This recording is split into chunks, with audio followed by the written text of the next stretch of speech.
This is Jordan Grace, and you're listening to the Social Suplex Podcast Network. BWB, this is One Nation Radio. You better get it right. Rich Latta, James Boyd came to give them life. The Blackest Wrestling Podcast has come to kick all ass and drop it 6 feet if they kicking trash. Word, let me welcome y'all to something different. And if you dig it, man, you should let some friends listen. We be getting it in, this on the regular, dude. Ravish and flow, but this shit rude. See, James don't rap, so I had to break it down. The whole network, man, we coming for the crown. Raps in the columns, I keep them both covered. Making the beats too, so the listeners can bump it. Hit us with the rating, yeah, I'm saying it's a 5. Before you hit it, talk, bob your head side to side. It's One Nation Radio, and this is the beginning. It's Rich, and I'm here with James. It's time to listen to One Nation. We got to unleash the power of the pyramid. This is Mike Sempervive from WrestlingObserver.com. Check me out on Wrestling Observer Live every day. And also check out your boys, Rich and James, on One Nation Radio. This is Kenny Omega. We're listening to One Nation Radio. Check it out, guys. These guys know what's up. Big Kenny Omega fans. That's all it counts to me. Goodbye and good night.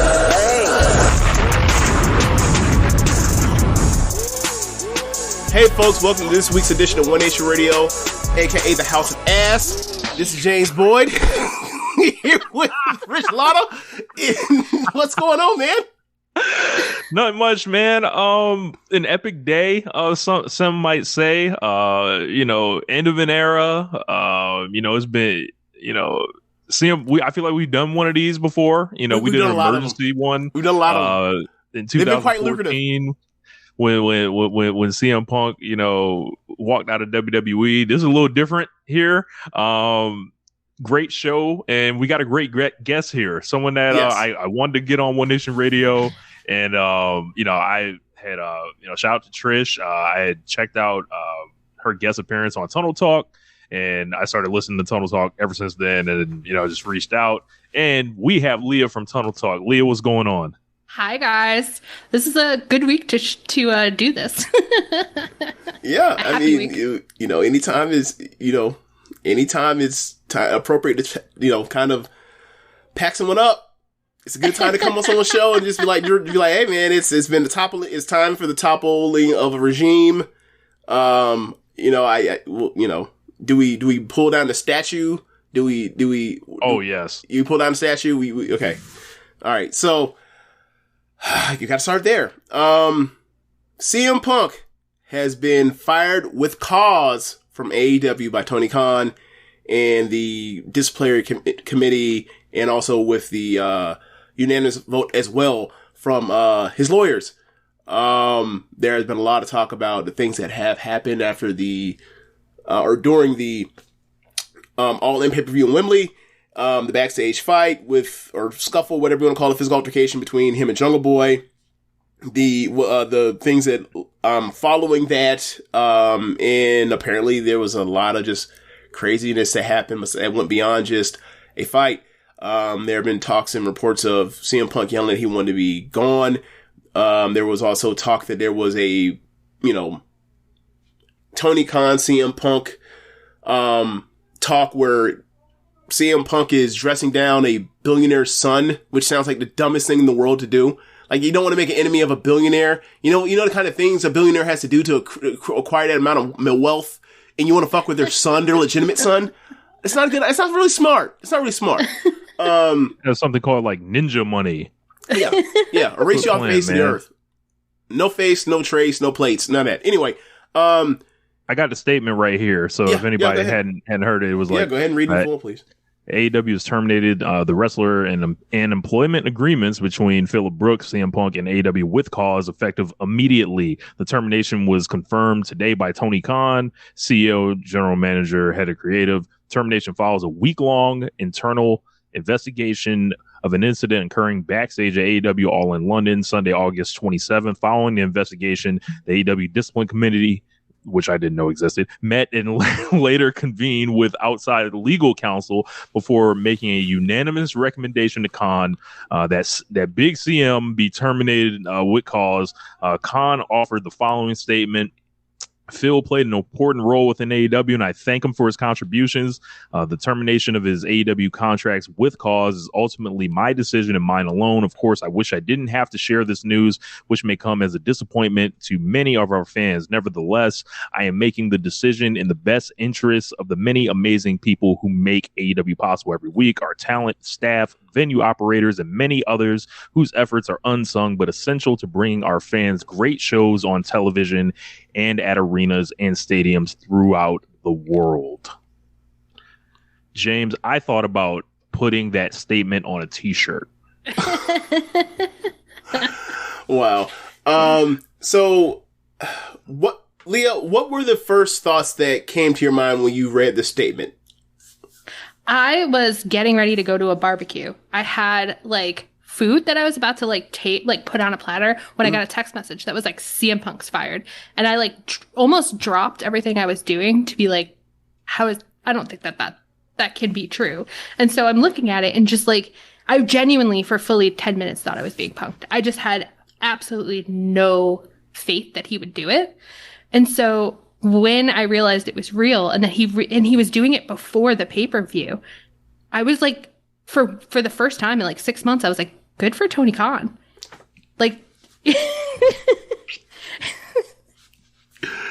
So for me, I had a lot of thoughts. My first thought was, wait, did that say contracts plural? Yeah. Yeah. So apparently the rumor that he had a backstage role might be real. Yeah. There's always been some speculation on why people had speculated because why it was so messy and because of what happened. And it seemed like how, you split up the pie chart on fault for all of this and what led to it and everything over the past year and change with CM Punk since the issue at Brawl Out. People are like, well, it has to be some situation that we don't know about that makes this it's a complicating factor to why this isn't something they can't just move on from. And a lot of people speculated, does he have points on AEW? Did he get a piece of ownership stake, right? This make it so messy to Tony Khan to untangle himself from. And then I think by the time people got to the part where they heard about CM Punk return for Collision and they said Khan was at Gorilla or whatever AEW calls Gorilla position doing the CM Punk chants, people were just oh, he just marked for him. That's all it is. Yeah, right. And kind of let off of that. But once I saw that contract, it's hey man, that can mean a lot of different things. We don't know what that means. That could be he was a secret EVP we didn't know about. It could be a situation where it's a sweetener for him to, actually have health insurance when a lot of other boys don't. We don't know exactly. We'll never know because it's not our business and it's a private company, but it's just something that's still they let it slip a little bit. They didn't have to put that in there because you said we got rid of him from the wrestling contract. We didn't know, the public didn't know there was a second contract. There's people speculating on it, but they let us in on that one.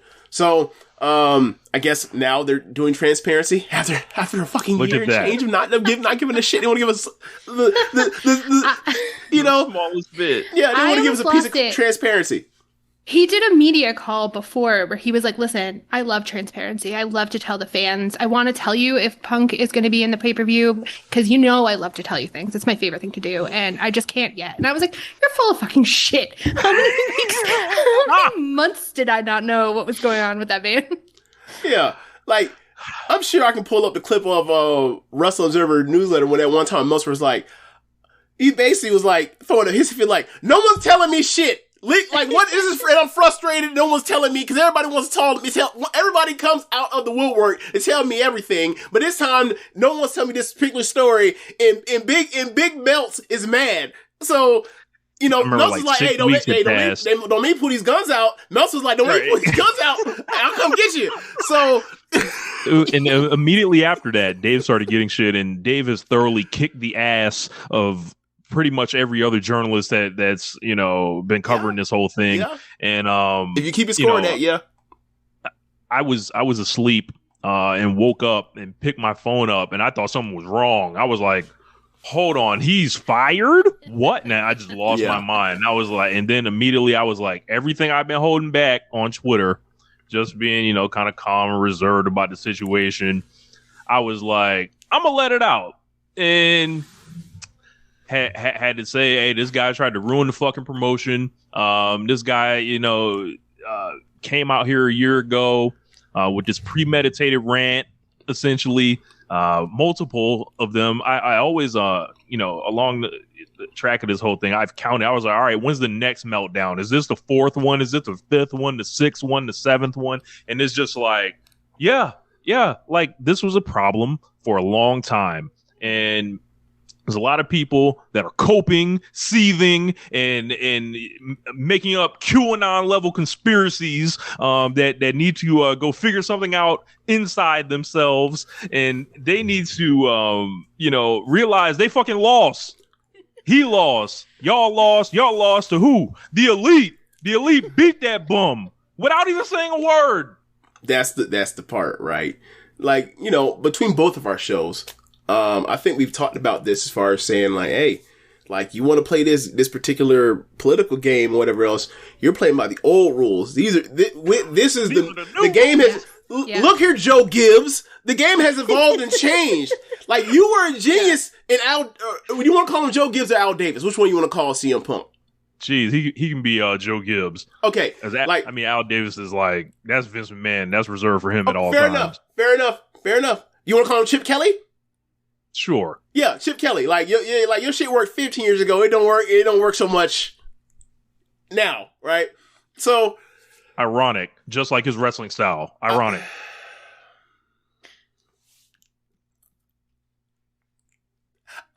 I'm gonna move on. I'm not here to debate. I'm not here to debate whether or not CM Punk's effectiveness in 2023. I'm here to talk about his effectiveness. His ass is effectively not here no more. So, yeah. He tried to play this game. For whatever reason, he had his issues with whoever, particularly the Elite after what happened with Led Brawl. And I'm not going to rehash that. We got old footage on that. Go to the YouTube channel. Go go type in CM Punk, One Nation Radio or CM Punk Social Suplex Podcast Network. You'll see all of it. You'll cover it, and you'll be able to see as we go along and follow all the stuff, how we felt about it. But what I can tell you now is, seeing that, I was like, wow, they really fired this dude publicly, like 3 hours before a Chicago show. That's a go-home show for pay-per-view. And I was like, oh my God, I never want to hear anything about Tony Khan is not a real promoter ever again. He used this man for promo. He fired this man for promo. 3 hours before this Saturday show that's on the first week of college football, the first real week of college football, he's like, hey, I got something. He ain't gonna be on the show. I may as well, throw his ass under the bus and say, hey, come come see what we got. Because we're gonna have new programs to get you to watch pay-per-view, right? And, based off of what Tony Khan has been saying about the buy rates for All In, All Out. Hey, we were wrong about this to some extent as far as people were going to tune out on this. He's going to have to try this again next year because it was successful. So, Am I going to enjoy it? The whole idea of, building towards 2 back-to-back weeks of pay-per-views? No. But it's financially, it's proved that he can do it again. He can try it again. Anyway, back to Punk. This was cathartic. For a lot of people, it's cathartic. And, I've joked about it with you a lot because I like tease you because, you're the Elite fan on here as if we're not all the fans of the Elite on here. So, I enjoy the part where I still like both of them. See, as you can tell, I have a Pepsi here and I have a Coke here, right? It's prop comedy. You ain't the only one with props, Rich. You ain't the only one. I got props too. Anyway, so yeah, for those that for meme purposes, clip this. Anyway, so I just thought that they could figure out a way to coexist. The brand split was another try at that for the other show, and then once it happened and started rolling out, I was like, oh, it was apparent to me this is a CM Punk show. CM Punk's gonna be isolated over there.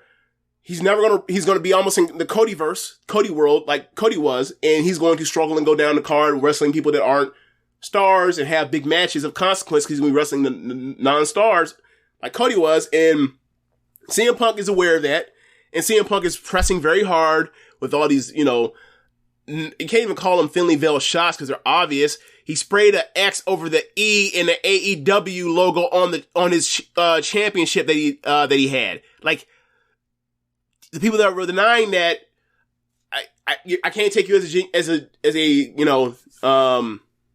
a person that's talking in good faith. I just can't. So anyway, like, Punk is doing everything he can to get this to work, and then you hear about this meeting between the Elite and CM Punk because of the Loof taping that had the combination taping that had Dynamite, Rampage, and Collision together, and both sides heard about there being a potential meeting, and the meeting ended up not happening. Punk's side is saying that, like, there wasn't any plan. The Elite side is saying, like, someone asked him, Tony Khan came to him about a meeting and they shot it down immediately, so there was never no ever plan. If there was a plan, meaning it's Tony Khan's fault, not them.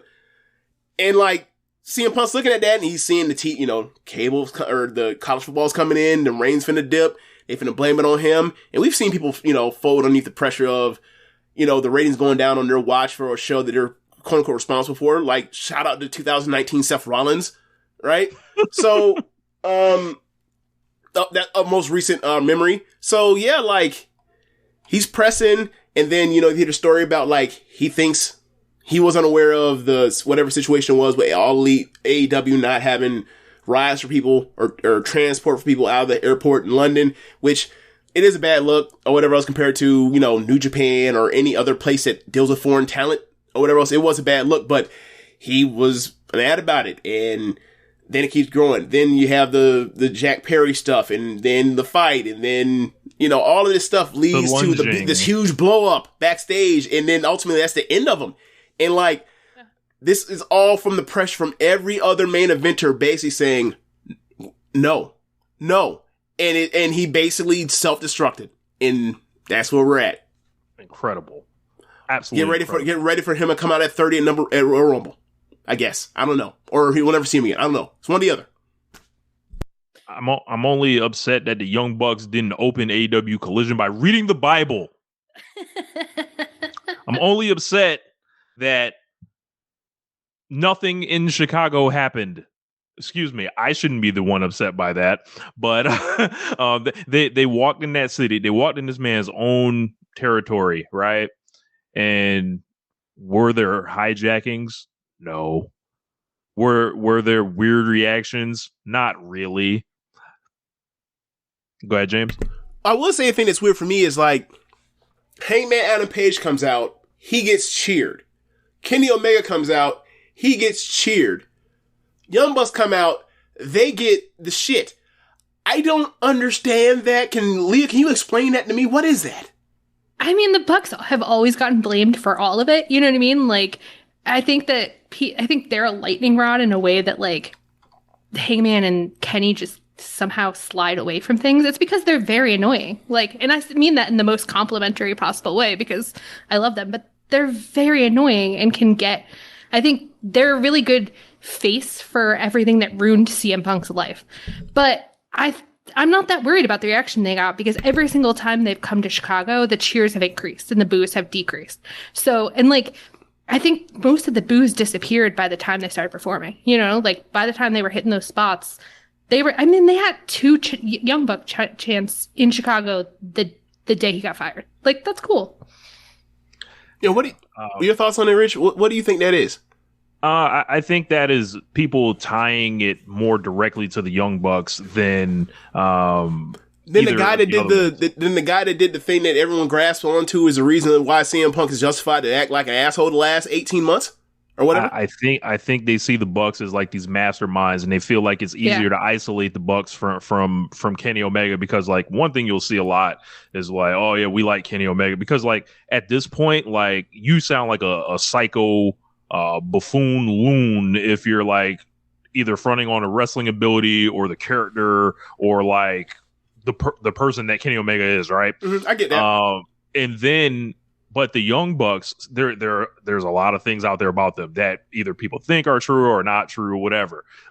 Maybe politically, maybe it's something that like as far as like their frames, like, their stature and stuff like that. And, they got a lot of enemies. I think I've always been able to figure out like the enemies, like they've got a lot of common enemies with Kenny Omega, but there's something about the Bucks that just maybe because they don't feel like they can whoop Kenny Omega's ass. Maybe that's it.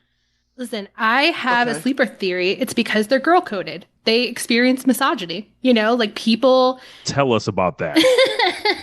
I think that they get shit in a way that like people really want to call them slurs, like they something like, the P like word? About it's okay.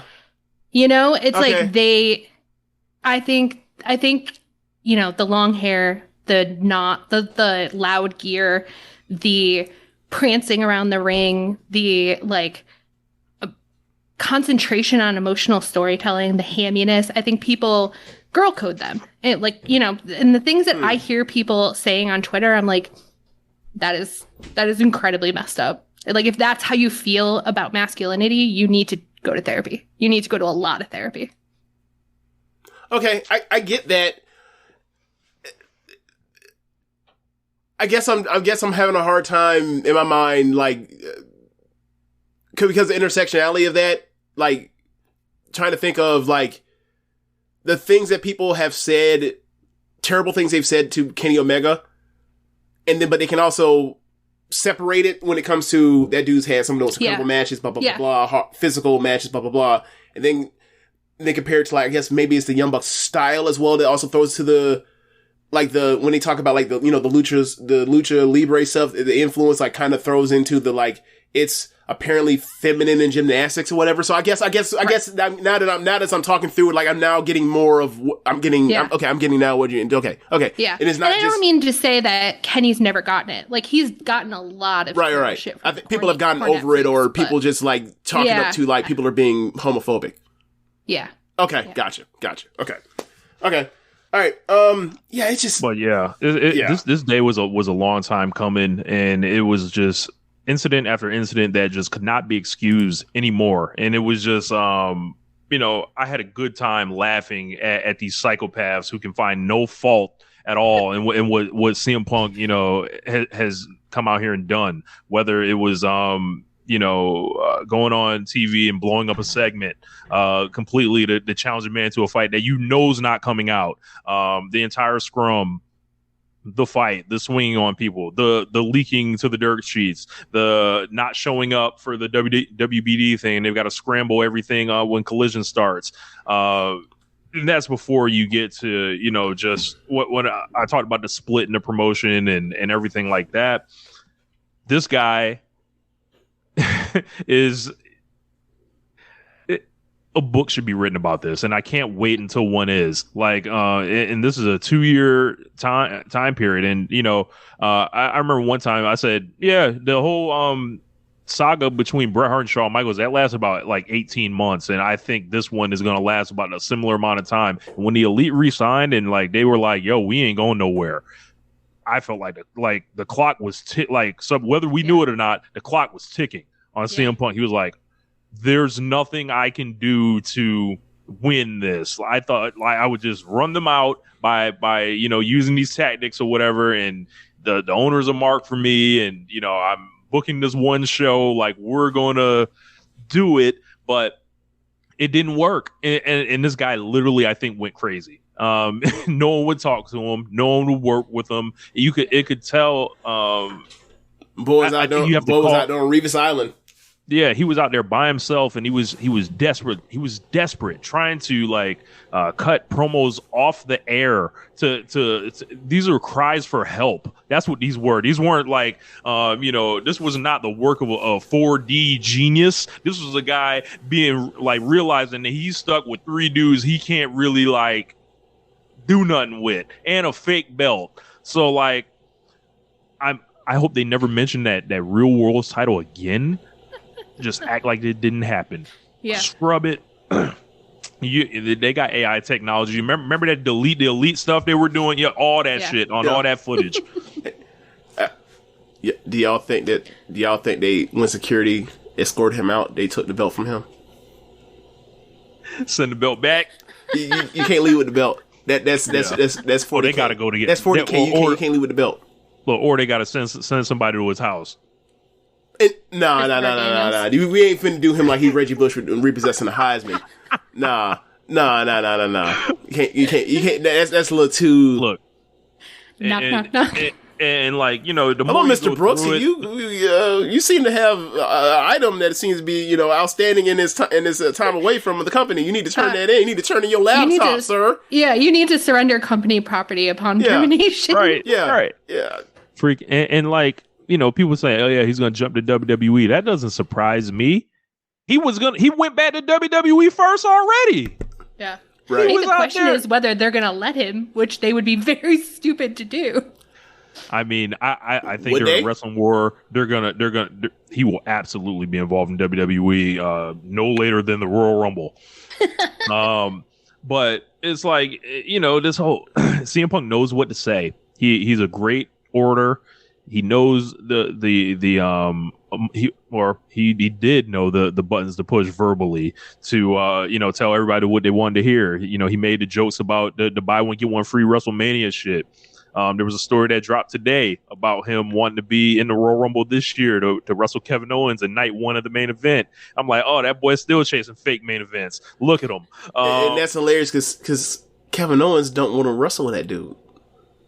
And who are Kevin Owens' homeboys? That's why he don't want to wrestle that dude, the Young Bucks. like Kevin Owens, man. Kevin Owens after having that main event. Kevin Owens after having that main event with Austin posted a picture of him main eventing or whatever else as a shot at CM Punk after what happened with the Elite thing. Like, that was clearly what that was. And it was like, you think he wants to work with you now? No. He thinks you're an asshole. He thinks you are an asshole now. You're fighting kids. Look, that locker room don't like him either. I can't wait for CM Punk. Think about this, right? We talked about this for years. Or, like, you know, I've mentioned this for years over the show, right? Like, we've been doing this show, or I think our 11th anniversary show is next week, right? I've talked about this ever since CM Punk left. The way that Bret Hart hates Hulk Hogan's guts, I don't blame him because he made his job harder. Hulk Hogan made Bret Hart's job harder. If he hates that dude's guts forever, I'm okay with that. Roman Reigns, if he were to hate CM Punk's guts forever, I'd be perfectly fine with that because there was no need for him to do the whole make him look strong shit over and over and over and indulge on it, and then made it to where, like, it was obvious that he's going to, or kind of like to most fans, because that was the biggest news story at the time, like he was going to win that Rumble, and they brought in they brought back Daniel Bryan. People were furious the way they threw out Daniel Bryan, right? And then look what it took. It took them having to waste all them babyface main events for him to finally turn him heel to then do what he is now, where he's actually the star they want him to be all that time, right? Roman Reigns don't want to work with that dude. I can tell you that right the fuck now, right? So, good luck over there. You know, get ready to wrestle Grayson Waller. And how many times has Seth said he don't want that dude to come back? Get ready to wrestle The Miz. Well, get ready to wrestle. Remember he checked in with Big Miz. Back when he went to WWE and Triple H. Remember? Get ready to wrestle Austin Theory. Get ready to wrestle Top Dollar. Man, it's gonna be nasty. We'll see how this all goes, man. Well, you know, as the Punk goes, we'll be covering it. But look, this latest chapter. I just got one more thing to say. Like, you lost. Yeah, that's a wrap. Holla. This man, like, all the old timers, y'all got to feel it. Jim Cornette, you got to feel it. Les Thatcher, you got to feel it. You're out here crying, you know, talking about, you know, the wrestling business ain't the way that it used to be. Good. You're right. Good. The fuck? Mm-hmm. The fuck? And look, and I'm glad that Joshi will be able to appear on Saturdays now. It's fucking amazing, all the people that showed up on Collision. That it was like 6, 7, 8 people that had never been on Collision that magically showed up on Saturday. And I know it's a pay-per-view Berlin week. Wall has been pulled down. I mean, I had to tweet out. I was like, gee, I wonder who's going to pull up to this one, because this is, everyone's getting, look, shout out to the creators, the tweeters, everybody in the space for going out there and throwing up shots, because we need to get some points on the rim after that one, man. It was, for a lot of people, like, a lot of the spirit of the promotion has been, like, in disarray, like, on screen and off screen, and the vibes have been off for, like, a year. And even if the shows were still very good or whatever else, or at times even great, like, it was just like, it just seems like there's too many chefs in the kitchen, and, like, even by just the addition by subtraction theory, like, that's one less chef out of there. It's one less chef. Mm-hmm. So, I think that's for the good. Like, I'm not wrong. Like, you got the video, whatever else. I still like what Punk does. I still like his TV. I still like his promos and all that kind of stuff. He's still incredible at this. Like, that promo where he's still, like, baiting and begging the Elite, like, please come take this program. It was incredible. It was awesome. So yeah, shout out to him, and the stuff he was able to accomplish in AEW, but, like, he's gone now, and, like, the backstage stuff was clearly a disaster. He needed to be gone.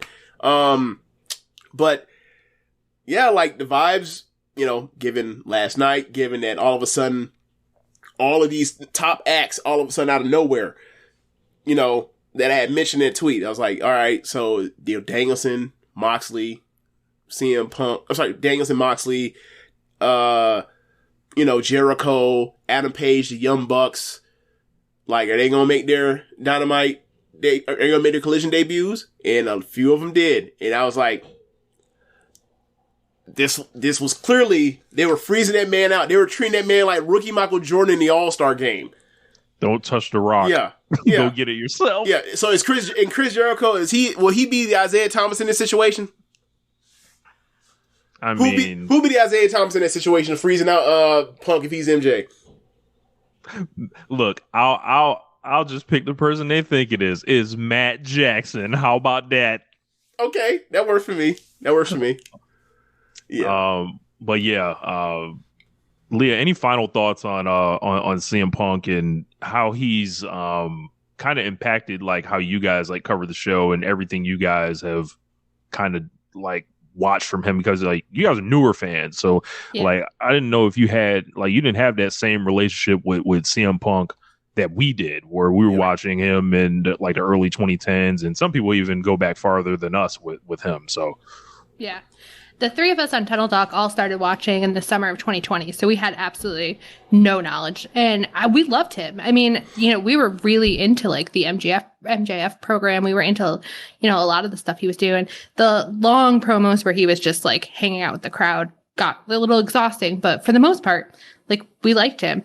And then it was just, like, all of these stories kept hitting over and over that were just, like, everybody's fucking miserable. And so, like, it gets, like, it, like, the all of your favorites being like, this dude is, like, really bad news. It's really hard to, like, take him seriously or, like, let go of it enough to be interested in the programs. And I thought one of the most interesting things that's coming out recently is that they're saying that the investigation was not just about what happened at All In. People were asking, like, how do you think his return has gone? What's his vibes been backstage? Raise your hand if he's persecuted you. Like, and I just think that that's, like, a good sign, They got a file open on that man. Yeah, he's that an file. Open case. Yeah, you talking about all, ask all these HR ass questions, like, show us where he touched you on the bear. Like, can you show us? Can you show us on the? Like, it was a lot of that. I mean, it wasn't that, but it was like they were trying to get up. Because, like, that cost stuff, you can take that to court. Like, Punk can go to court and try and get his money. So, like, they're trying to, like you mentioned, that file, that's real. They're trying to get that for. We're gonna document every single interaction that went left with him to say, hey, do you see this list that looks like the Jericho list of holds? Like, this is a rap sheet. Run it up. Look it up. Look, and they got cameras at Wembley, so it's like you ain't beating the tape. Yeah. Like, I don't care. There wasn't no tape of Brawl Out, but Brawl In. Yeah, man, it's a wrap, man. Like, and people got to take their L's. They got to get their back straight, humble themselves, and realize that it's all elite fucking wrestling. Like, and get over it. Yeah. Also, That take that shit that way. Also, that security footage. Hey, that Jordan Poole, Draymond Green shit leaked. This shit better leak too. Look, there's no reason it shouldn't. Like, that's what I'm getting at. Look, in the grand scheme of things, the Jordan Poole and Draymond Green thing was way more important than this. Somebody's got to accidentally let that shit slip for, a nominal fee. Yeah. Somebody for a nice little bit of coin. Yeah. Like what they call it, Great British Pounds, over there in the UK. You might not even have to do that, man. Get them a nice little meal to Nando's or Nando's. What they be talking about, or some beans on toast. Nando's. It's a restaurant. Look, I'm telling you, y'all can get that. Somebody can get this tape. Yeah, you can go out there and work hard, y'all. Get this tape. Yeah, you can get. We want to see it. Yeah, you can get yourself a nice bowl of boiled meat for whatever you get in quid. So yeah, go ahead and do that. Yeah. Shout out to Jeremy. He went over there and he came back, and I gotta, catch up with him. This is a West Caribbean man that went over there and experienced that cuisine. So I know there's some stories. I can't wait to hear them stories. Jeremy, if you listen to this shit before I ever talk to you about this, you got to tell me about some whatever cuisine stories you got, because I know you got them. I know you do. You Bahamian. You got stories. I know you do. Go ahead. But I guess it's time to move on. AEW Wrestling. Rodman. Yeah. Do you have quick stuff on Collision in the vibes? 'Cause I didn't watch it, but anybody? Nope. I watched it. Okay. And it was like, man, they're doing some exciting stuff on here. Actually, like there was there was an Aussie Open match. I believe it was against Commander and Nick Wayne, if I'm not mistaken. I'm like, these guys don't seem like they fit the profile here. I'm into this. The Bucks had the save for FTR at the end of the show. It was a Dax Harwood and Jay White match that was pretty hard hitting and pretty decent match as the main event. And besides that, it was cool. Like there were a couple things that were going on, but like, nothing crazy, but it was a good show. Okay. But as far as like AEW All Out 2023, let's get to this. Let's get to it. Yeah. I think this is one of the seminal shows in the promotion's history. Possibly the greatest AEW show ever. Like when you consider the circumstances, the match quality, the output, like the vibes, like this was almost the opposite that I felt last week's show. And I liked last week's show. I was just very concerned about, some of the directions that things were going in with the world title and everything like that. But these people came out here to prove a point to the city of Chicago, to the AEW fan base at large, and probably to Phil Brooks. Like that, A, we don't need you, and B, we'll go in your city, dance on the grave, and show exactly like who the fuck we are. And the roster, they heard the talk like about, this show is gonna be awful on paper, and like they came out here and got busy, and it was like the way they structured the card like was awesome. Lots of star making performances in this thing, and it was just like really just one of the just all time shows I think AEW's ever done. And go out of your way to see this if you have not seen it. Leah, what were your impressions on this show? It was really good. Yeah, I don't know if I would call it the best, but it definitely, I thought it was really good. I felt like all of the vibes were so much more improved. It just seemed like everybody's mood was a little bit lighter. Like every match just seemed like a lot of the matches I loved more than I expected. Like when I looked at the card, I was like, there's not really anything other than, Kenny and Takeshita that I'm super, super, and Orange and Mox that I'm super amped about. But I think I liked every single match. Yeah. So for me, I can't give y'all, y'all gonna have to carry me on this because I can't give y'all a full review of this in the way that we normally do it. It's probably for the best, but I was too caught up watching Florida State beat the shit out of LSU. So no. I had the like in the bedroom, I had like the TV on the LSU game, but I had like the laptop on All Out with the headphones on All Out. So like, I was kind of like doing a bunch, this a lot. Just so maneuvering. Yeah. Yeah. Like luckily, we put that 40 or we put the 38 on LSU like in the middle of the Keshta Omega match. So I'd be like, that game's over. I don't have to pay. I can just watch the thing I wanted to watch the most this week. So that was an incredible back half of the match. That was incredible. I still have to rewatch it, but it was fun. And the matches I really enjoyed, like, I gotta say, we've and we'll go and expand, like, Ricky Starks, Danielson, that was great. That was fun. That was a blast. Orange Cassidy and Moxley, a blast. The Quattros match, that was very fun.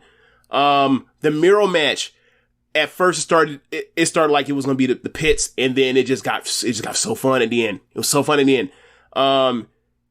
And yeah, like you just look at all these matches and it's like, they're matches that like on paper, they're overachieving what you think what they can do on paper based off of like what you think they can do as wrestlers together and how they match up, and also like their chemistry, and also like the kind of builds we've had and reason why I care about these people on screen. So yeah, I thought this way outkicked the coverage, and can't wait to actually like watch this thing. Like I'm going to go back and watch this thing with full attention because like I saw stuff that I enjoyed a lot, and I the people I trust, like they liked it more than I did in a way that was like, I'm not good with multitasking, so I know I'm going to throw on a rewatch and I'm just going to be like, oh yeah, I get this. And now I get more of what I missed.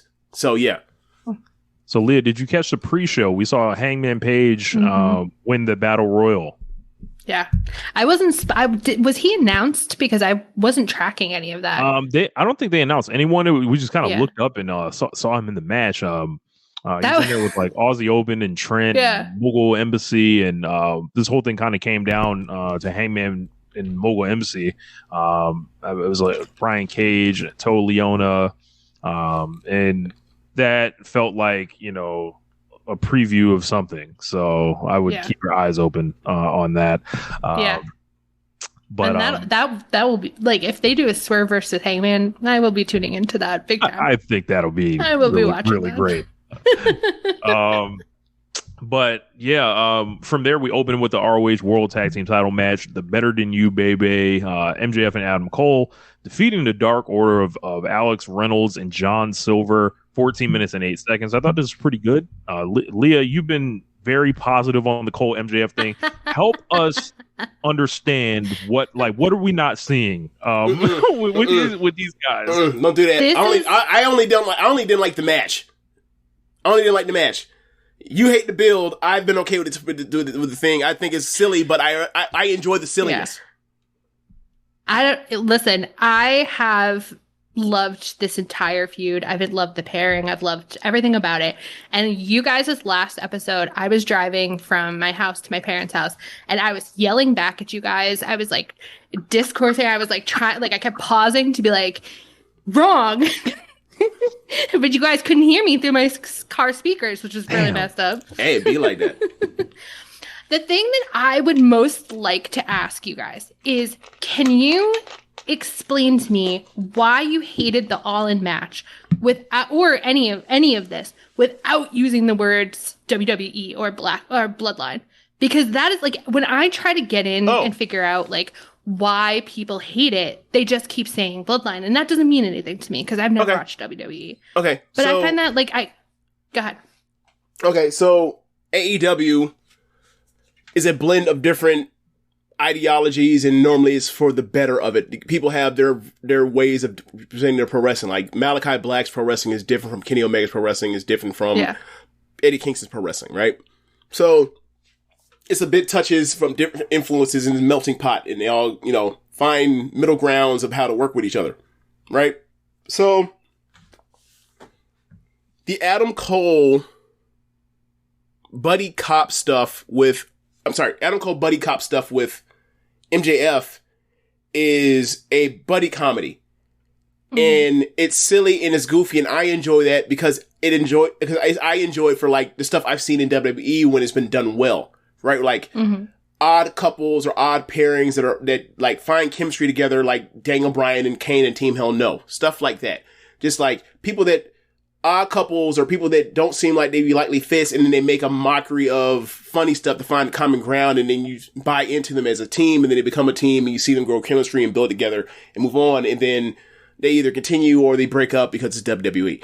But like that, but that's move on because you said no WWE, but like that's kind of you've seen that a lot in wrestling. You've seen that even in WCW in the past. So, or in another example, like someone was like, you have one guy who is a bad guy and one guy's a good guy, and they're tagged together, and it gives you a lot of like Lex Luger and Sting from WCW as well. But moving on from there. The reason why I didn't like the match is because the storyline beats in the match are so over the top that it's not even about the belt anymore, and it's the biggest show in the company's history. Shouldn't it be about going after the biggest prize in your promotion? And over, like the storyline beats of the match are more focused on the will they or won't they nature of two grown ass men, two adults that can't like compartmentalize. I'm supposed to spin my disbelief that they can't compartmentalize. This is competition. We can be friends or not at a later time, at a later date, because we're adults. I think where I disagree with you guys is that I didn't read any of that is that they didn't want to compete against each other. It's that they didn't want to screw each other. They didn't want to cheat. They were trying with all of their heart to make this a Danielson Mox match, one of those like matches of respect. And they couldn't do it because they're both snakes. They're both emotionally unhealthy snakes. And to me, like, I don't give a shit about the belts. I think that a lot of the storylines are way too resistant or reliant on, I want the belt, he has the belt, so we're going to fight about it for 6 months. That gets boring to me. I've seen that a million times. I've never seen this, where two guys are fighting against, these are two scorpions going across the river. There's no fucking frogs. It's just the two of them. To me, it's so novel and interesting to be like, really? You've never? I want to meet you. I want to meet you in this circle of respect. I want to be able to fight you in a way that a friend would fight somebody, but I don't know how because I've never done it before, and I'm trying as hard as I can, but I have no tools. I have no history. I've never not cheated. That's what I see when I watch it, and that's what thrills me. Okay. So you listen to our show with regularity. Yeah. Do you ever watch any of the Stardom stuff? No. Okay, no. That's the wheelhouse of Stardom, is like relationships of friends fighting each other. They know how to handle their emotions because they're so overwhelmed with all these complicated feelings of whatever. So like for me, it's like that's as run of the mill as the belt is the most important thing, and also like what are we fighting for? If we're fighting for we can't handle our emotions. Therapy, bro. Check it out. Try it. Right? Like I didn't like a lot of the work just in the match itself. Some of it felt rather soft, rather like I felt like, there are similar type of stories. Like I think a lot of the times when Kenny has to wrestle the Young Bucks, and then whether it's team with Kota Ibushi or team with Hangman Page against them, I feel like they have done these things. Yeah, like those matches in particular smoke that. Yeah, and it's like it seems like there's that conflict. It seems like there's like that athletic aspect that's like almost unfuckwithable. And I think the wrestling just flat out like smokes it. And then that's before you get into like the tropes of the ref bumps and people doing run-ins and everything like that. And I was just like, I guess I wanted something different. I was just like looking at the stage with Wembley, and I didn't feel like it fit. That kind of grand atmosphere while I'm watching pretty much all the other like great singles wrestlers tied up in multi-man matches underneath them. And I'm just like, I'm looking at this thing from a more like a wrestling analyst thing rather than, just getting into the stories and all that. But it just didn't fit for me. And I feel like I've seen the style done better. Yeah, that was the main thing. And also the part where it's like, I get it, you're baby facing, or it's a continuation. The match is like the full-on declarative babyface statement of MJF, and Adam Cole is like being the heel the whole time, where he's taking every shortcut in the book. MJF is not. And then ultimately at the end, when Cole actually has a chance to actually like execute all the shortcuts he's took by like blasting him with the belt, he doesn't. In the show of Return, like what happened with MJF, or when Cole could have done it at that Collision show, was like they end up friends together. Like, I like the story that they're still friends and all that kind of stuff. I just think there's like, well, like, just still be friends. Just fight each other. Screw each other over. Like, I would honestly would have enjoyed, like, if they both start screwing each other and then, like, it's like they acknowledge it. Like, well, you got me. We like, respect, because we're both, you know, there's no honor amongst thieves, and I get it, because it's you. Like, I feel like that's a better story of, like, one of them finally screwed each other the most, and, like, that's the reason why they won. Like, the person that took the most shortcuts lost. Like, I feel like their story is like they're both scorpions, and the one that was the bigger scorpion actually won. I feel like that's actually the better story, because like they're both your scumbags. But a lot of it was just like so much stopping and pausing and doing the storyline beats of looking into the camera, doing the dialogue and talking. Along with that, it's just like bad pacing of like, we're doing this, like we're going. Obviously, it's MJF and it's Adam Cole. They're not going to wrestle at the Kenny Omega Takeshita pacing or whatever else of like just boom, boom, boom, boom, boom, boom, ping ponging. But it's also just, they're doing their stuff at a slower pace because they're going long. And then they're slowing down to sell injury, sell whatever story beat, go to the next thing, and then pick up the pace again. And then they go back and fall on the ground, or someone's out doing a 10 count tease or whatever. And it's like, you're doing a 10 count tease, Adam Cole, when you can't win the belt on a 10 count as a championship advantage in American Pro Wrestling. Like, that's dumb. I thought if you're taking the shortcut to win the belt, why are you taking a count out? You're not going to get the belt. What's happening? A lot of this stuff just was like a disconnect of like, it was like world. If he's taking the shortcut to win the belt, like for example, he did this against Gargano, but it was for the vacant title. So if he had won by count out, he would have won. That makes sense. This one was like, the winner by count out is Adam Cole, but the champion is still MJF because Adam Cole, the dumb motherfucker, that forgot the rules of pro wrestling.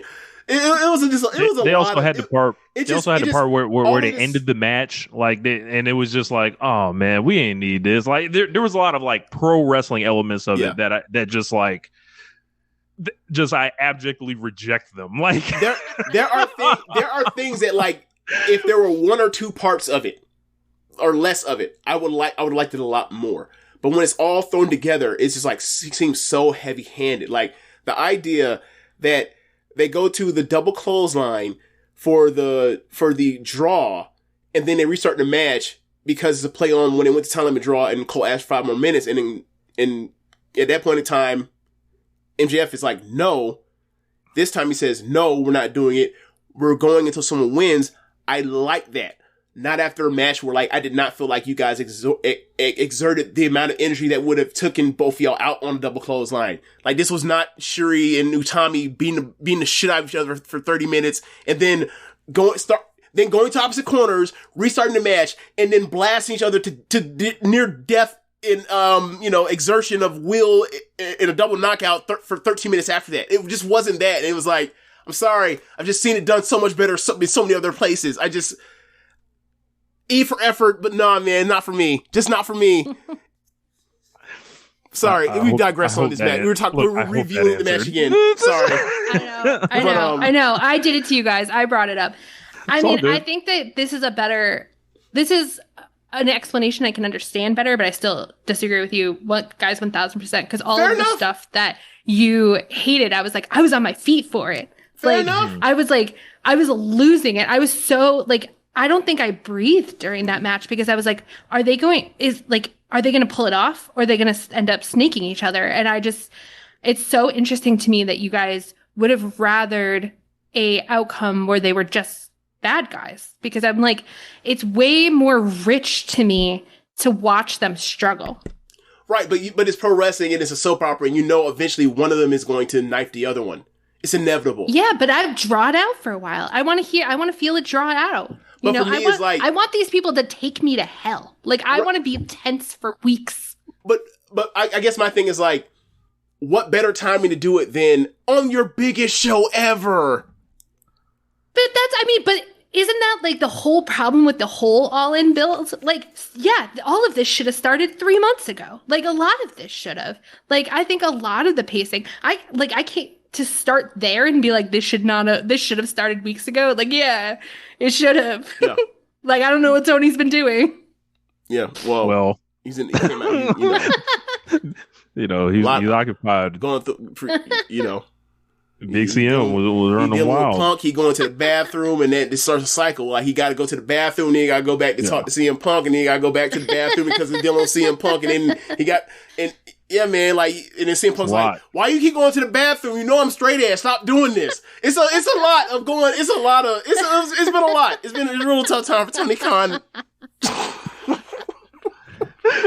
So they have this match with the Dark Order, and MJF immediately goes into meme mode. Yep. And he does the fake injury deal, and Cole's wrestling these guys the whole match. A lot of people were upset the Dark Order were in this match. I think the Dark Order has been the constant staple of this promotion, and guys with like a lot of very big moments in great wrestling to their names. So it's perfect right in the opener of the show. It's not like this was the main event or anything. So, right. And it's for the ROH titles. The Dark Order can't challenge for the ROH titles. Are you kidding me? Right. Yeah. Right.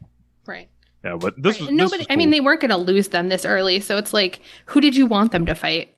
Right. Lot of house show the house show meme playbook that Cole and MJF are running here. I did like the shirts that they had, doing all the stuff that's like, okay, you're not actually trying to like show off like your athletic, prowess as professional wrestlers. You are in here to like be hams, tell a goofy story, to continue your story and move on, and it accomplished that. Wasn't for me. I was like, it also is at a bad point. Gotta say, be honest with you, get straight up. Like, the first half of that game, Florida State and LSU, when Florida State is out here continuing to run the ball and bad run fits, whatever else, I'm just like, this is so dumb. So, like, I'm sure that affected it, but, like, for me, like, I'm just, when they do the house show wrestling t-shirts thing, I'm just checked out. I was like, they're not trying to wrestle for me. They're wrestling for y'all. So, that's more than wrestling for y'all, and it's over. So I'll allow it, but like, it ain't for me. Yeah, the promos and stuff is like, the storyline isn't like, the matches aren't. Look, I like this match better than the All In main event. Just saying, that's nasty. They had a great worker like John Silver in there to lead them. So Mr. Maxwell Jacob. Don't kill yourself for these Mark fans that think you're disposable. Meanwhile, in Wembley, I'm going to take a brain buster on the Still Steps Freeman. We didn't talk about that last week, but yeah, he is like, bro, you do second rope tombstones. Get the fuck out my face about this. Think about big high spots and telling people tisk. Anyway, I thought the match was good. I thought the match was what it was, and it was just like something that could have been on Dynamite or whatever else.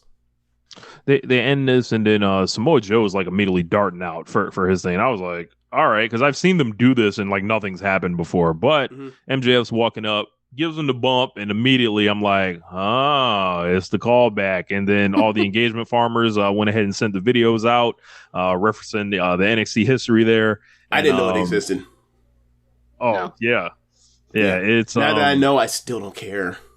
Yeah, it's a whole thing. He was just an extra. It didn't mean anything back then. So, he runs back out, and they basically recreate the CM Punk Jack Perry brawl, like as a rib, and I'm dying laughing. Like I'm in this chair right here, and I'm like leaning back, knee slapping laughter like Joe Johnson, and it's just like. And Flip Murray, like yeah. But it's that's like a deep cut. Yeah.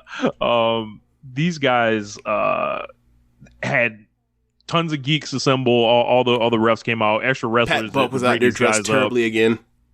Yeah. So just like CM Punk, Samoa Joe had to go into a match after getting in a fight. Yeah.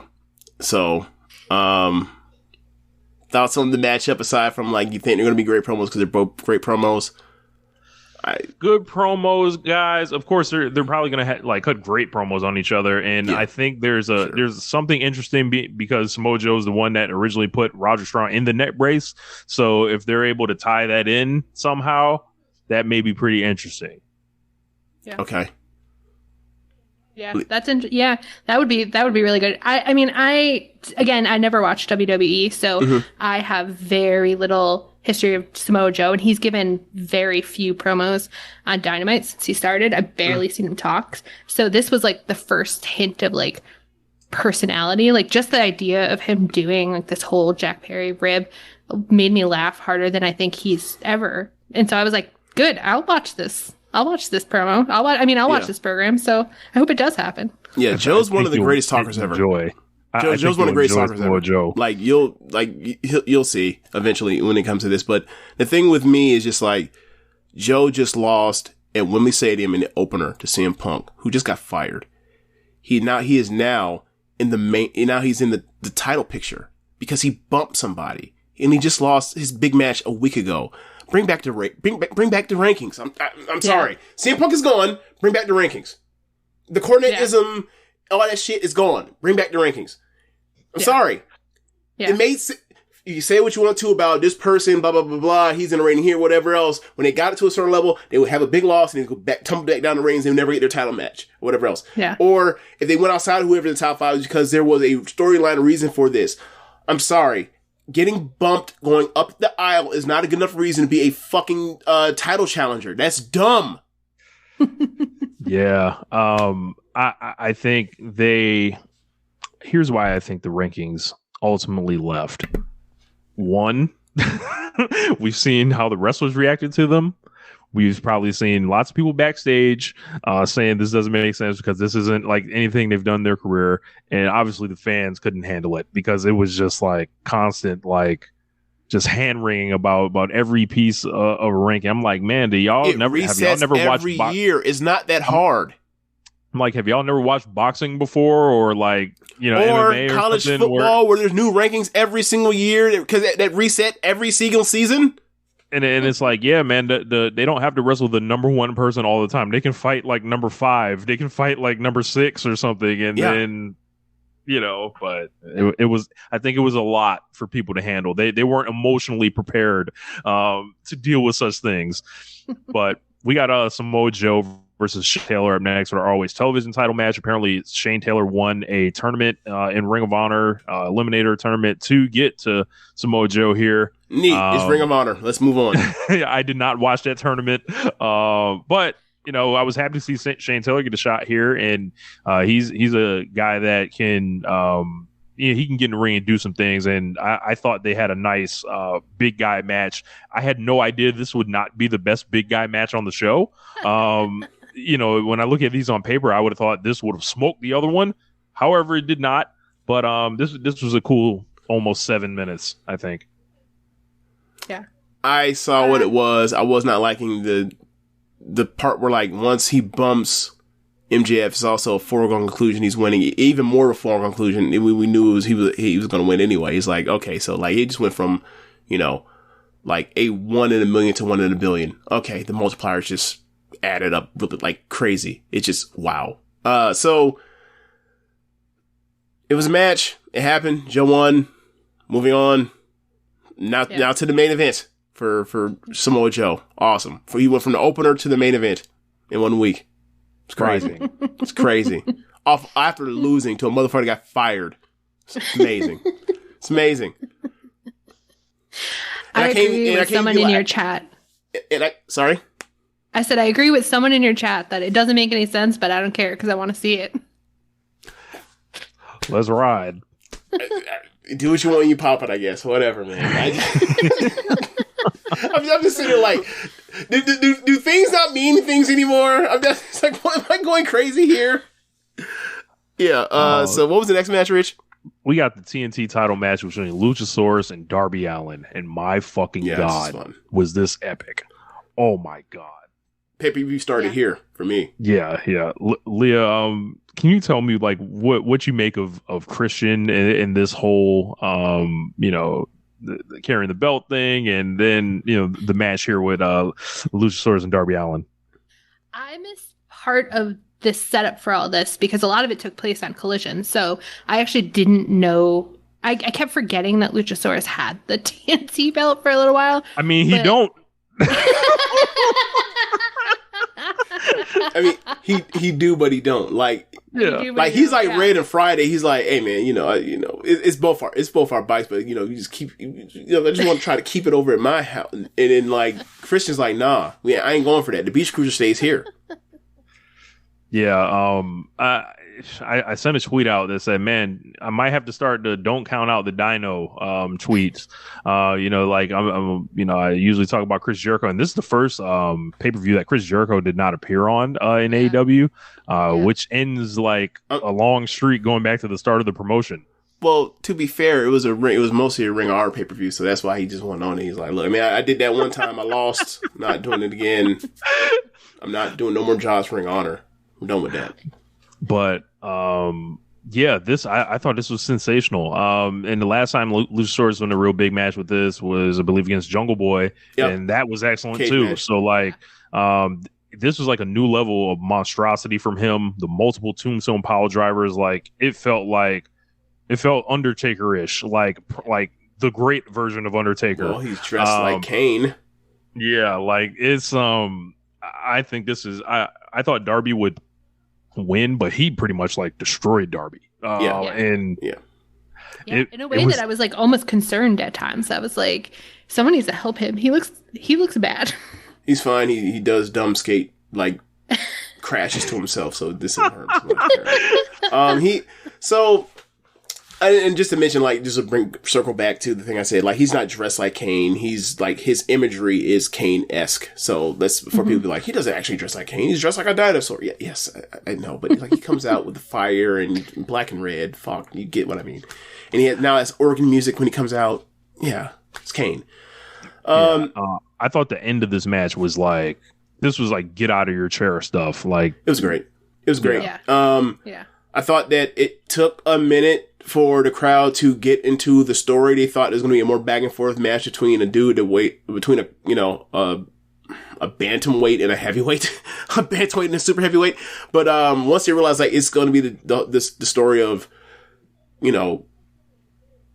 like Darby is going to go through hell, but he's going to get there, and when he gets there, it's going to be spectacular. And once the crowd realized that was the story, they were with it, and it turned it around. If you gave this 4 stars, I would not be mad at you at all. This was fun. Yeah. Very fun. Yeah. And Christian on the outside just ordering Luchasaurus, just like screaming at him, and that tone was just so perfect. He's really nailing this thing where he's basically using Luchasaurus as like a junkyard dog. It's like really good. Yep. And then you got to worry about when the junkyard dog eventually bites back, or if they're going to do that, because like, I think they know how limited the Luchasaurus, how low his ceiling is as a singles. So they have to be very careful of what they do with him after this. Because like once he breaks from Christian, he's going to need another mouthpiece, or he's going to have to come up with a character, whatever tag else. Partner, something. Yeah, to have personality. And this kind of hiding where it's like, oh, he just, he used to be just almost like the Groot of the group. And like from Rich doesn't know what Groot is. He doesn't watch Superman. Like it's a clique of people, and like there is a living tree that just is like almost like a child, and just all he says, "I am Groot" to save it. Almost like a Pokemon, where like Pokemon always says her name. He says, "I am Groot" when he talks, and he's played by Vin Diesel. Yeah, so based off his inflections when he talks and his facial expressions, you know what he's saying without knowing what he's saying, right? Yeah. The way he reacts to stuff. So like. That's kind of what he was in, with Jungle Boy. Now he's just a monster. He's Frankenstein's monster, and Christian is Frankenstein. Yeah. Yeah, I think it's like a darker... Do I have to explain the Frankenstein lore to you now, or no? Nah, okay. I get that. How far? Because sometimes, like, some of this ubiquitous shit, just be like, I don't know. I don't know what that means. Like, god damn. Rap, basketball, wrestling. Like... Saturday morning cartoons on Nickelodeon. Okay. Yeah, I think this is like a darker, like more like gritty version of the MJF Wardlow thing. You know, like MJF was basically hamming it up with Wardlow, but it was the same beats. And I think at some point they'll have to do something. He'll have to have Luchasaurus, yank on the collar a little bit. But so Cornette is a bad name to bring up, but like the reason why people still listen to him because at one point he was a genius for this business. This is an Al Davis, Joe Gibbs thing here, actually, in this case. And like the game has passed him by, but like he has mentioned it, like, it's like a soap opera. Like there's only so many stories. Like when you look at it, like as far as like if you were to sort these stories in pro wrestling, like the mouthpiece / manager / person that can't fight for themselves gets somebody that does the fighting, and then they take advantage of the person that does the fighting until the person that does the fighting gets sick of the mouthpiece. Like that is a story as old as time. That goes back before we were born in pro wrestling. Like of just that heel manager with a stable of badasses or a monster. Eventually the monster gets sick of the mouthpiece, topples him, and it moves on. And hopefully turns into a good guy and moves on from that. But I don't know. I just don't know how. I have to see what they do with him to spin out of this to see if this actually is even worth doing. Like, I don't know what the next step is. Maybe he'll probably have to find another tag partner or faction. I think they got to add somebody else to the group, and then like kind of break up the dynamic kind of between them. That other person is almost like, hey, what the fuck is going on here? And then like something happens like that puts Christian and Luchasaurus on one side with, whoever joins. Yeah. A lot of people are saying, add Nick Wayne to the group, and then it'll be like something Christian did in TNA. But I didn't see that. So I'll take your word. Up next, it was time to slap that meat.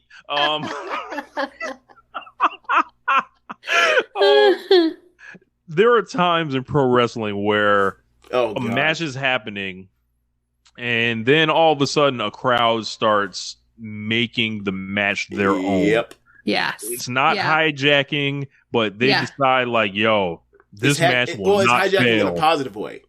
Yes. Yeah. Like this match will not fail. Meat forever. Big meat Holy slappers, meat. All that stuff. Mm-hmm. Like this was just like two dudes.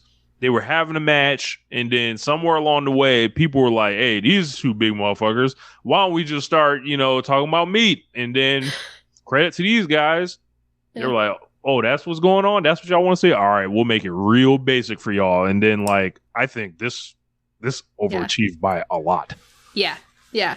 I was not expecting to enjoy it because I tend not to like the big, meat matches, but the second the crowd got behind it and started coming up with chant after chant after chant, I really loved it. I was just losing it. It just seemed like it must have been a really fun match to be in the crowd for, like that's the kind of shit that like makes going to wrestling shows worth it. So I'm watching this match and seeing what Hobbs has done and Miro have done over the last year in AEW. These are two people that seem like they're not going to be like foundational pieces in AEW, just straight up. Just not going to sugarcoat it. It seems like Miro does not want to do jobs for people or doesn't want to do programs where he's going to be made to look, ineffective against all these smallish guys, unless he has a story of his neck is bad. And then Hobbs just doesn't seem to have it. It's been, at different points, they've tried different things. Not to say they've tried the best with him because he's doing the QTV thing that absolutely sucks. But it just seems like the matches, his positioning, his presentation is never like hitting on all cylinders. It never is. And he never seems to have gotten a fair shake because you look at it on paper, it's like, well, nothing seems to be hitting on all cylinders. So, this is a match that happens, and then match happens, and I'm watching it, and I'm just like, it's so simple. You're two big, wide motherfuckers with muscles. Go out there and hit each other hard. and they're doing all this other shit as opposed to like the obvious recipe. And it's like, what's the mission here? Like, y'all thought that y'all was just going like, you big wide refrigerator looking motherfucker, Rusev, you even wider motherfucker that looks like, you know, a black superhero. I was gonna say this. I was gonna say the son of Night Train Lane. Whatever. A black superhero. Right. Yeah, the same thing, right? And y'all don't get y'all don't get with the program. Like, people want to see, if people want to see you have a match and it's going to be successful, it's going to be on the strength of you throw big clubs and forearms and lariats. You throw big clubs, forearms and lariats, and then y'all run into each other and make thudding, slapping noises. It's not that fucking hard. And grunt. Like, yeah, like this is not. It's not that hard. Like anybody that looks like Rusev or looks like Hobbs, if they were in Japan, you knew immediately that was what you was gonna get. Like, you're not gonna get Kensei Sasaki and Jumbo Tsuruta, even though the age is different or whatever. It's like, you're not gonna get two big motherfuckers fighting in the ring and then all of a sudden they doing barrel dives off the apron onto the floor and all this other shit. Like, no, go out there and hit each other hard. In soft landing places or whatever else. And then eventually the crowd was like, hey, we gonna give y'all the answers to the test. Yeah. It's like, look here, dummies. Look here. Come here, dummy. You dumbass Coca-Cola bottle. We want to see you hit him. We want to see them hit you. Pepsi, you hit him. Oh, okay. Then did this. And then it started. And then people started having fun, and then they like, oh, they finally realized this is what we wanted to see the whole time. The only reason we ever want to see these two together. And then they just, listened to the crowd, and then, had their match, and it got so fun. It got so fun. I just wish, like, look, if there's a rematch or whatever else, do what you guys just did. 7 minutes. That's all you get. 7 minutes. Then get the fuck out of there. That's what this should have been. It went longer. And we ended up getting the 7 minutes and back in, but like, it could have been so much more fun if it was just the last 7 minutes and that's it. You're not wrong, but if they had just done it right from the beginning, I wouldn't have had the exultation of realizing that the crowd had just changed that they had changed the direction of the match. That was so fun. I enjoyed that feeling. Like, yeah. So I'm like, no, it was cool that the crowd reached in and was like, do it different. The crowd might have messed around and like, they might have fucked around and given like Hobbs something. Like, yes, they'd be like, oh, I can always pull on this now, and it's like a learning moment almost. Yeah, this match, like, I don't want to come off. I don't want this to be mistaken, right? Like, this was absolutely a success. Mm-hmm. Absolutely a success. This Outkick this coverage for what I thought it was. I thought that like these two were going to go in there, and it was going to be a lot of what the beginning of the match was like. I don't know how these two are going to work with each other. I don't know if they have a clue on what they're supposed to be doing in there with each other. And I don't know if they're going to try to, work with each other because Miro seems to have this issue with working with people or whatever else. And then they went out there and they did. And I was like, yes, thank you. Like, we're in the middle of AEW having potential to recruit two people that I really would like to see in AEW right now. They're knocking one out of the park right now, Will Ospreay, very well. Out of New Japan. There's one person in AEW or in WWE that may be on his way out because he has some weird contract stuff or whatever else that has been resolved. And I would like him to be able to see other guys that look similar like to him and build that will be able to wrestle. And he does really well with those kind of guys. And like, hey man, I need you to have these kind of matches if you're going to try to recruit Drew McIntyre. Get your shit together. So thank you. Absolutely. Thank you. So we got a TBS title match between Chris Statlander and Ruby Soho. I was praying that Chris Statlander would keep the title safe from the Outcasts, and my prayers were answered. If she had lost it to the Outcasts, that might have been the last straw. Like, to have them hold both titles. I've had enough. Look. That would have been it. Look, I suggest. I would not have been opposed to if Ruby had won. And then they show up just for this promo alone. Saraya and Ruby show up on a Dynamite, and they pull out the green, They pull out the green, the green spray paint, and over the AEW, they put a big ass over the E, and it's now All Outcast Wrestling. Just for the sight gag of it, because everybody's putting on spray paint, and they just getting rid of the E. Everyone's cut out the E, let them put an O around that bitch, or on over top of it. Everyone's doing it. It's a fun thing to do right now with spray paint. I would have enjoyed it just for the visual sight. Just for one night only. They got both belts. It's their promotion. Yeah. Yeah, that would have been with the Zoolander inspired gear. I had got a shout out on Twitter from I believe it was Ben Stiller. Yeah. Wow. I love that she keeps trying to do, or like she keeps making like a vague effort to do like a really typical women's division gimmick, and then she swerves out of there because she's really deeply weird in her heart. Like she's just a weird girl. Tell me about this. Do you think she's actually trying, or she's basically like, it'll be fun to throw it. It'll be fun to just fuck with people. I think she's just trying to fuck with people from month to month or from week to week. I think she's made little comments before about like people trying to be like, you need to get away from best friends. You need to do normal girl wrestler stuff. And what does that even mean? I think, like the really common like glittery eyeshadow, and everybody has the same gear, and everybody wrestles, comes out on the ramp and does the same pose. Like she's made a couple comments in the past about like, getting certain advice, and it's like, no, the woman. Chris Statlander is deeply strange. Like something's not right with her, and it's amazing. I never really saw it as a strange thing as much as just like she seems to have a very dry personality, like that matches with like someone like Trent, someone like the shtick that Orange Cassidy does. So like they may tap into the Zoolander thing I was unaware of that he did, but like they're not going to do that long. They're just doing it just to be like, that's one thing I'm just going to do. And then I'm going to go back to kind of like what my factory programming is.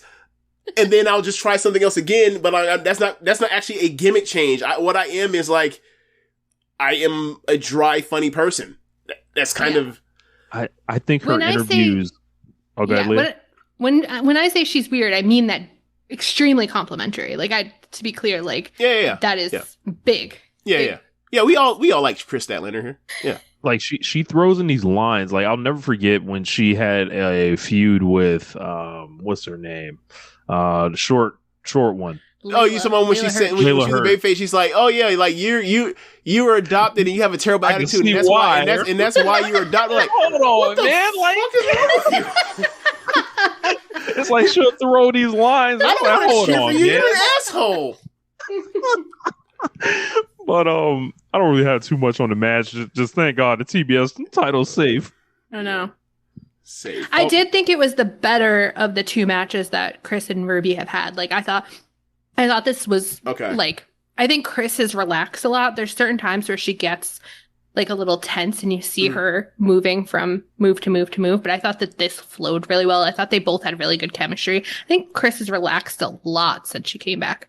Okay. I was in a weird thing at halftime, going into halftime, so I was like in and out of the match, but I did notice that the crowd were like biting on the near falls towards the end and got into the match in a way they weren't at the beginning. So I thought that was signs of something good. But I can't give you a grade on what I thought of the match other than like I thought they didn't have the crowd and eventually they did get the crowd. Yeah. So after that, we got one of the best matches of the year. No disqualification strap match. Bryan Danielson taking on Ricky Starks. 16 minutes, 39 seconds. I have not been easy on Ricky Starks throughout this year. I've watched him get a lot of opportunities I felt like he did not come through on or hold up his end of the weight or he ended up in awkward situations with like someone like him. So they were blaming other people for like why it didn't work out for him. Then these same people that are getting the blame for why it didn't work out for him will go immediately work with some of the people else and will have better results. And you're like, all right, so are we ever going to go back to Ricky Starks and it's maybe a him thing? No, because apparently he's like untouchable because he's really great at talking on the mic, but it's a pro wrestling business and you have to like sell wrestling matches to resolve to resolve stuff. And He's not good at resolving in the ring physically. This has got to be, I think, the best match of his career, and I don't know. Seen, definitely. I don't know, like, you know, where this leaves him as far as like, hey, do you put him in a main event and he can just hold his own in like a regular rules match? I didn't get that answer, but I did get the answer that this guy is like willing to like kind of like, you know, put his heart on the line for it and go in the ring and like go to battle, which is that goes a long way, especially like if I'm not someone that thought like he was just like some pretty boy or something like that, but you know, there are people that may have thought that or anything, but he went there with Danielson, and Danielson on one day did more than CM Punk did for him in 3 months or more. This match, if this was CM Punk versus Ricky Starks, it would have been half as good. It's amazing how Bryan Danielson once again. CM Punk ain't agreeing to a strap match. He don't like getting shot. Like this shit would not have been anywhere as near as physical or anything like that. There would have been a lot of trickery and a lot of like stuff where it's like, all right, and then you know, Danielson, much in the story, the times a flat circle, he replaces CM Punk again and does it way better. This was a phenomenal fucking match. I went 5 stars on this. Yeah. I agree. I mean, I was not expecting to like it because I'm actually not a huge Bryan Danielson fan. Like, he's fine, but like he's not someone that tends to elevate a match just because he's there for me. But something about his chemistry with Ricky was fantastic. Like, I felt like Ricky stopped thinking about being Ricky Starks and was just in the match, which felt really good because I feel like, you know, I'm just so conscious that Ricky's playing to cameras a lot, but like in this, it felt like he was like really in it. And he was like, every time he got hit with that strap, I was just like, he's really, I mean, he was, I don't know. I just thought it was like, I thought it worked in a way that no other Ricky match has worked for me. I think that this is the best NWA ass match AEW's ever put on. between the blood brother match between Cody and Dustin, the cage match between Wardlow and Cody, these war games, I think this is the best distillation of like when they pull these sources out or whatever else. This was an NWA match, an 80s NWA match for me. Like physical, like just felt like with what was coming out of what was happening to their skin, felt uncomfortable and gritty in a way that's like, yes, this company aesthetically tries to look like more and more like WWE every single month, but you can't fake that in particular. Like they went out there and they literally strapped each other and tarred each other or whatever you want to call it, or they beat the skin off each other in a way that was like, just, you can't fake those shots. And it's like, that's the reason why, like, you know, people like Dragunov, people like Gunther, these hyper violent matches that we see in Japan all the time, why they work so well, because like, if you are a fan of pro wrestling, the easiest thing to do to watch it and enjoy the violence of the matches or the cooperation of the matches is like, we don't run ropes, or we do that as little as possible. Ultimately, we hit each other really hard. And they hit, and with that strap, they were able to hit each other really hard. And they did the stupid thing that like Ano and Natsupoi did in Stardom earlier this year, where like they did the 4 corner shit. They just had a match. They happened to be attached to each other by strap at the wrist, and they used that thing to beat the shit out of each other with it. And it's really believable when you know that what they're going through is actual pain, as opposed to it's a work punch and they're stomping the mat. So it worked really well, and the interference I thought worked very well. And I thought it was, you know, great idea with the strap thing to have Ricky Starks go over the top rope so that you can get a dive from Danielson and have to worry about some weird entanglement thing between the ropes. So I thought it worked out great. I think it's Ricky Starks' best match. I think for me, and Danielson did this a lot in Ring of Honor, so it's kind of like made me think that maybe this was the case, was like, after having a replacement thing, is like, we're going to do a really physical match because I think he probably thinks a lot of people that are holding their feet out on Ricky Starks, like me and you, are like, we don't really see the offensive repertoire of someone that can be a top star in this company. We don't necessarily see him have creative storytelling matches in that way. What can we give them in a way that they can feel? And it's like, we'll make them feel like the physical, visceral violence. And Ricky Starks, person that comes out in pearls, whatever else, he's a pretty boy. His aesthetic is a pretty boy. Not saying anything about that being a bad thing. We've seen some of the best stories in pro wrestling be like the pretty boy sheds that by having a killer match with a tough, grizzled person. Triple H versus Mankind, Hell in a Cell, all that stuff over the years, right?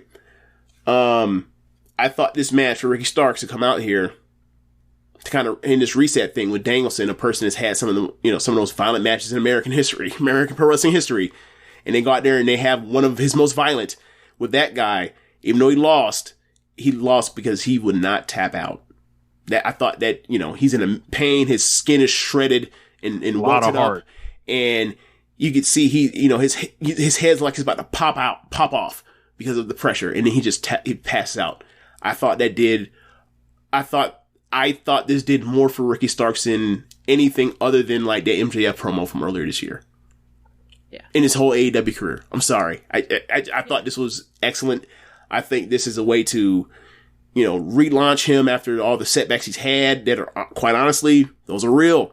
So like when people have these things for him, I'm just like, yes, I acknowledge these things happen. However, I also watch his matches and I don't think like if the resets didn't happen and all of a sudden like we're in a alternate universe where like everything goes well and he's an AEW world champion. I don't see that. I see him as a mid-card champion type of person. So yeah, like great. And it's another case of Danielson. He's wrestling the young guys and he gives them their best match. Guevara, Garcia, now Starks. So like he's replacing Punk as like the quote unquote anchor guy apparently in Collision. He's going to do better than Punk did because he actually enjoys wrestling the young guys. Yeah. And actually putting them over at some point. Yeah. I think one thing to note was the absolute nothing that Ricky Steamboat added on commentary. I don't know who decided to put Ricky Steamboat on the mic, but there was a reason they didn't do that during his career. We're not finna go out here and talk about Ricky Steamboat like this. You right, but you ain't got to do it. Yeah, let's go. Can we move on? Again, this match was sensational. 4 3/4. Sensational. 4 3/4 at least. Go out of your way. I'm gonna go bash. I might like it even more. This is like this is one of my. This got to be one of my 20 favorite matches in AEW this year. Easily. Like this is a match where I think you see a guy desperate to get to another level. Whether that's I want to be a world champion, I want to be a main eventer, or I don't want to be who I was yesterday. Like Ricky Starks is not who he was yesterday. Like after this match. Yep. Right. Yep. Up next, we got the Blackpool Combat Club team of Claudio Castagnoli and Wheeler Yuta taking on Eddie Kingston and Katsuyori Shibata. And I would love to know Leah's thoughts on the relationship between Claudio Castagnoli and Eddie Kingston. Yes, give us a Chikara lore. I don't know, that much about like the Chikara stuff, but no one does. Eddie's single. So, like, if you ever hear us talk about like people that have these, these histories in other places that we're not really ready to explore, we just call it old country beef. Like that happened in a different time, different era. They got smoke, and when they see each other, they'll settle it in front of us now. But like, I'm not about to, I'm not necessarily going to go back over it and chart it down and be like, this is what happened. Even though I never end up doing it when it's Stardom.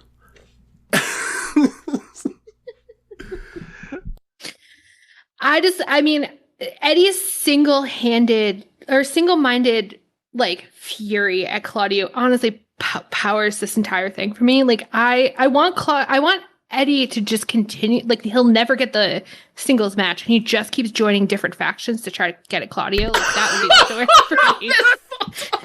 Like BCC like starts fighting with like I don't even know who next, like whatever next, and all of a sudden Eddie's Like, buddying Bullet up. Club Gold, what's get in up? there. Yeah, right. He Y'all just need buddies one up more? to get in there. So you saying Eddie Kingston is the one dude on the side saying, "I'll run with y'all. Y'all got five? I'll be your fifth." Eddie Kingston cares about character. He cares about character enough to like, when it's someone that I hate and have a grudge with, I'm going to keep that grudge forever. It's forever hate. Like, I will not. One thing I will not put up with, I will not see Eddie Kingston hanging out with Jay White under any circumstance after what's happened in the last year in New Japan. Absolutely the fuck not. He hates that guy too. But the thing is that he could sell it to you. He could get into a promo backstage, and he's just going, listen, I had to decide whether I was going to stand with Jay White or I was going to stand with Claudio. You know what? I fucking hate Claudio. And he'd look you in the camera, and he'd tell it to you, and you'd believe it. You'd like, wow, he hates Claudio that much that he's willing to put up with Jay White. Like, I lose respect. I need him to hate both of them forever. Like, I can't be one of the other. It's no lesser evils. They're all evil. They're all Satan. They're all Satan. And there's only one Lucifer. Can't do it. In my fantasy booking, it would fall apart in the match. You know what I mean? Like, okay, fair enough. It'll fall apart the same way like BCC fell apart in War Games. Yeah, exactly. You outsource and smoke. You can't do that. You got to have people that really foot soldiers in this fight, not people that just like in here just half footed. Yeah. Okay. Like, we done said he joined the elite before to fight these boys. But that's different. He was fighting them at that point because Moxley was fighting them. Yeah. Amazing. But Casper is about to slap the shit out of Wheeler Yuta in this match. I loved it. I messaged Rich before the match. It's like, bro, Shibata's going to hit Yuta so hard, and I can't fucking wait. That's all I said. He's just going to blast this man, and sure enough. Have you seen any of the Shibata stuff before, like from New Japan before this AEW Ring of Honor stuff? No, I met him when he came in to fight OC, I think. Okay. So he's one of the better wrestlers I've ever seen in my life. And he had the weird brain injury thing or whatever else. But like, I'm no matter anything he does, serious. Don't do that. We're gonna have to explain that. Or no, she listens to Meltzer. No, she does. I do. Yeah, I do. No? And Meltzer claims that like when he had the brain surgery, like. This man Meltzer said that like they removed his brain and then put it back. That's not how cerebral cortexes work, Meltzer. No, Dave. No, absolutely the fuck not. And it has been a running gag every single time we bring up Shibata. Like Meltzer said, they just pulled out the memory card, blew on it, and then plugged it right back in, and it worked. Treat it like a Nintendo game. Yeah, a PlayStation memory card or whatever. The whole 8 megabytes. But yeah, so. It's just, I love the match, and it was really fun, and, like, it was just a basic, like, it felt like a Road to tag match. A good one. Yeah. The finish, like, kind of, like, came out of nowhere almost, lose to a you going to jail now uppercut after, lots of Yurikens, like, thrown everywhere. Eddie Kingston's running wild, and he just catches it, and it's like, oh, wow, it's over. I guess that's the finish that makes sense here, unless you were going to beat Wheeler Yuta again, but they've been beating him a lot lately, I guess. So, obviously the smoke is not settled. He pinned Kenny Omega, so like that should be enough to keep him warm for the winter. A lot of people doing that lately. So, but yeah, who hasn't pinned Kenny lately? Not CM Punk. You're right. And on that note, so up next we got Don Callis and Konosuke Takeshita taking on Kenny Omega, and man, it's a match I was waiting for a very long time. What did you think of this one, Leah? Loved it. From the moment that Kenny came out in his DDT trunk or colors, I was like, this is going to be special. And it was. Like, the two of them really went at it. And like, they got me a couple things where a couple times where I was so certain it was over.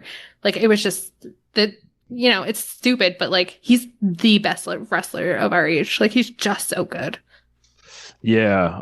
I'm right there with you. I saw the DDT colors and I was like, oh, some shit's about to happen here. Takeshita, I think they got to give him some heel music. We got to bring him to the heel music maker and the evil music maker and basically and hook him up a little bit. But I thought this was phenomenal. I'm waffling on 5 stars on this one. I think I'm like right there. So like 4.75 plus whatever. I thought this was quite frankly the biggest win that a Japanese wrestler has ever had in an American promotion. Yeah, ever. That's probably right. People will Singles throw match, Shinsuke Nakamura, and people will throw Shinsuke Nakamura winning the Royal Rumble at me. I'll say, what did it lead to? And then this one, beating Kenny Omega in this match, absolutely clean. We know Asuka don't got no win like this. Like, what we talking about? We're going to have to go back to Giant Baba and stuff like that, getting wins and stuff. Like, nah, man. Like, this is one of the biggest wins. And I talked about how important it would be to establish Konosuke Takeshita in the way that no other Japanese wrestler has ever been given the chance to in America. That's staying. You get this guy square in the middle of his prime, even kind of before his prime begins, and they're putting the wheels in motion with him. I thought this was sensational, bell to bell. This felt like a big time DDT match or a big time New Japan match. This was like Kenny Omega came out, plenty of love from the crowd, not a boo in sight. No, just amazing. And I thought these guys beat the shit out of each other. They were fast, fluid, crisp. This was RLPW, and it was just like seeing like Kenny Omega put that man over absolutely clean. This is how you put somebody over, not like getting rolled up by the ropes while they're cheating and all this other stuff. Like, no, this is it. Like, and it's like, all right, could Kenny Omega like be maximizing more of like himself selfishly right now? Sure. And would I like that to happen? Yeah, kind of, but I wish he was a champion instead right now. But whatever. Yeah, but if they're doing this thing and they're committing to it, like that tells me like that there's like something long term in mind. And Konosuke Takeshita getting this win now, I feel like you can put the world title on this man, like at some point at least. Like he had the match with MJF earlier this year. They would really have to like. Go ahead. I would say it wouldn't be a bad idea seeing MJF is now a babyface, and like now you have to look at like what is the heel, like who would his heel opponents be, and like all right, like he's going to get to Swerve. I think Swerve doesn't have a big signature win. Takeshita does right now. Moxley is obviously a heel, but he's the international champion, so he's kind of out the picture, and also they don't really do rematch, title predecessor versus successor rematches for the belt in AEW like that. So that's out the way. So yeah, it would be a place to look for a challenger. I just don't like the idea of doing the catching MJF again after MJF went out there and pulled a racism. So gotta be careful with that. Yeah, about that. Yeah, I mean, he was trying. I really think he was trying to give Takeshita something, and he failed at it. But I don't like. I think sometimes people are like a little hard on that. I think he was trying to give Takeshita a chance to refute some of the shit that was being said on Twitter, and I don't think it ended up working in the long run. But like, I would like to see MJF and Takeshita have a long feud. That I think it could really get good. Putting Don opposite MJF too, that might be very entertaining. Well, that's the only way it would work because they have to do talking. Yeah. So I think you shoot Takeshita to the moon after this, and don't waste this much in the way like don't waste what what Ricky did here. This is the same situation. This is like putting somebody on the map. And what a fucking match. Phenomenal work. Own the building. United Center ain't seen greatness like this since the 98 finals. So, yeah, man. Up next. They've seen a lot of LeBron James over the years, but, I guess you mean like at the home building or whatever. I don't know. But anyway. I thought it was a great match. I'm at 4 3/4 on it or whatever else, and I'm sure I would like it more in rewatch. I like to call it back to the screwdriver with Callis and Ospreay from Forbidden too. So yeah, I enjoyed the match a lot. And Takeshita, big win. So I'm really interested to see what they do with it. Is there a rematch where Kenny gets the win back? I hope it's not anytime soon. I hope it's like next year or something like that. Maybe he beats Takeshita for the title or something eventually. That's what I'm thinking. Thinking you make Takeshita like a transitional champion to get it back to Kenny without having to do Kenny and MJF, because apparently looking at actions and not words. How many years has it been? And they have never interacted at all. So yeah. And quite frankly, I've said this for years now. I don't want to see MJF wrestle Kenny Omega. I want those two two different philosophies on what the pro wrestling is. I don't want to see something in the middle. I'm good. You do what you do. You do what you do separately, segregated. Fine, whatever. 8-man tag match. Bullet Club Gold of Austin Gunn, Colton Gunn, Jay White, and Juice Robinson. One Nation Radio again. Rooting for segregation. Did it again. I've done it again. I keep them segregated. Why do I keep doing this on this show? What is wrong with me? So I think here's to the plan. Answer some of the questions, separate them, make it equal though. To answer some of the questions in the comment section, I think the only thing that would make me not want to say it is because I feel like that shit would be like cornetism overload, and it would just be some of the just most dreadful promos I think we might ever hear in the history of wrestling. Seamus Nova says, James, you don't want to see the One Wing Angel versus the Devil? No, take it to the E.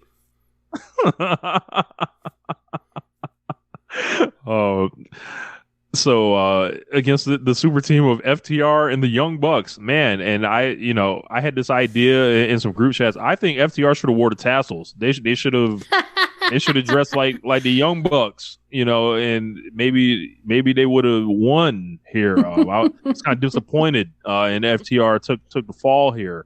What do you make of FTR and the Young Bucks having to team up? Is this weird for you, Leah?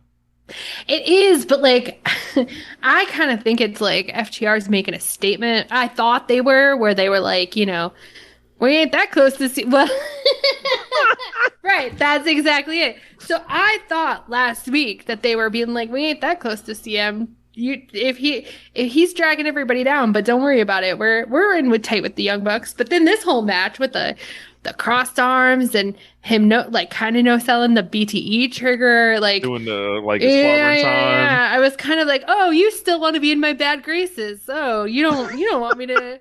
You don't want me to give you even a little bit of attention, do you? Just fucking jerks. So, I requested this when I saw it. I've yet to have my request answered. So, normally when it comes to making, funny memes or whatever else, I normally send it to Dan Coffin or Zach Porter, and they have a quick turnaround. They're great with it, right? Unfortunately, it wasn't able to be done for me. So one of the people that are in the chat, I would like for you to create something for me. That picture of YSL Cash, with the CM Punk, double fist. Can y'all Photoshop guns in his hands, please, for me, and send it to me? And just put guns in the joints, and then just send it to me so I can just keep that one in the memes, in the meme bank forever. Appreciate you. Whoever makes it, appreciate it. Just at me. James Boyd, at James Boyd 87 on Twitter.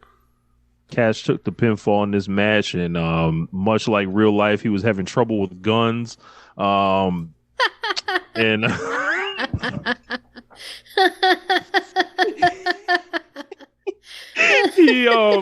I'm more upset that I didn't see that one coming. Normally, I should have seen that one coming. Damn it. You know, the guns were in there with Cash, and Cash froze. Didn't know how to react with the guns in front of him, and the guns were able to get the better of Cash and put Cash away and ensure Cash would be going home with defeat. He saw the guns and he froze. The guns subdued the never mind. Anyway, so is this the start of the punishment? Absolutely. Okay, Absolutely. I mean, I did, you know, it had to give him the big win there or whatever else. I don't feel like FTR is long for these belts. No. They got the win over the Bucks already. They had pretty much a summer on Collision with the belts. I feel Bullet like Club Gold. Those guys are getting way more over. I think Juice is like tapping into something like this. Like he's kind of like reborn. For a few years, kind of wrote Juice Robinson off after thinking he was. I can tell you when I wrote his ass off. When was that Dominion 2019? That match with Moxley? 2019. That was like the last time I like he got swallowed inside of the aura of John Moxley. John Moxley never returned. Was like the Monstars in Space Jam and took his powers after he beat his ass in that match. And I got to say, like. Juice gave his everything. He jumped off the balcony and did that dive off the balcony through Moxley on that table, lost, and then he basically like most things that happened that were going well in 2019, it just transitioned to 2020, and then all of a sudden just bad things kept happening once 2020 came around, and it kept getting worse and darker and sadder and bleaker for him and his prospects. Like much of the world during the pandemic. And I was like, damn, man, what's happening? And it seemed like that dude was just like, he seemed directionless, rudderless. They turned him heel, didn't seem to know what he wanted to do. And then he ends up here, he gets a new lease on life. And like the Juice that everybody liked, you know, from 2017, 18, or whatever else, 19 is like kind of back, but as a heel. And like he's just a ball of charisma, and the flamboyance is there, and like he's wrestling his ass off now. And like he's in there with Jay White, and AEW is on his best behavior. Yeah, so like they wrestled their asses off. That's all I want out of them. That's all I want out of Jay White. Cut the bullshit heel stuff out, wrestle. That's what he does in these tags. So he's been great in AEW. Since day one. That match with Trent he had last year was great. Yeah. Yeah. The reactions to the Young Bucks in this. They caught a little bit of shit and then quickly turned it around, I think. Mm-hmm. And I believe there were Cry Me a River chants during this match, which was quite amazing. And all it takes is like, man, like they went down quick in their hometown, like the CM Punk fan army. They just, I can't believe they allowed this to happen to them in his own house. I know Big CM wasn't watching the show. I actually don't know that. Yeah, how mad do you think Big CM was that there was no hijacking going on? How mad do you think those fans were? Because there was a young lady that was sitting front row that was doing the double birds at Hangman Page, and not as he was donating money off to kids, bro. It was like the worst combo of all. Like, you know, if you're a hardcore CM Punk fan and you think he was done wrong here, and this was like the worst outcome. Like this show, you get a fucking all-time show in Chicago. No hijacking. He's not involved. No one's thinking about him. And it's almost like he never happened. The Young Bucks out here, they have this look on their faces that they come out to the ring with. And it's like, in the way they're wrestling as well, it seems like they're unlocked. Like they haven't been this happy in years. It was like you could see a black cloud being removed from over the top of their heads. It was just like, oh, like, I think the Bucks, like, I think they're unlocked again. On Collision, when Matt was running victory laps around the ring, I was losing it. Yeah, I absolutely think they're unlocked. Definitely Sean, guys. That Sean and Triple H did that one time. Remember that? They ran victory laps. Yep. But FTR taking the pin here. I don't know where it goes from here. but fun party match. Yeah. Really good between Yeah. the two matches that sandwiched here. So Hey, without further ado, and to my knowledge, FTR and Young Bucks, when they tag together, they don't miss. They've had 2 Quattro matches, and they've all been at least great. The match they had with was it Lucha Bros they were with? It was Lucha Bros and Butcher and the Blade. Yeah, that match is way better, but this match is fun as hell still. Yeah. Up next, our main event: Jon Moxley versus Orange Cassidy for the International Championship. And man, this felt big. Yeah. Pre-match ring walks. Leah, you got a big smile on this. I'm gonna hand this off to you. This was the one I was waiting for. This was the one I was so excited for. I actually couldn't watch the pay-per-view live, so I deleted almost everything off my phone because I didn't want to be spoiled for it until I had a chance to watch it. I was like, I set my status on Discord to be like, I haven't watched it yet. Do not spoil me.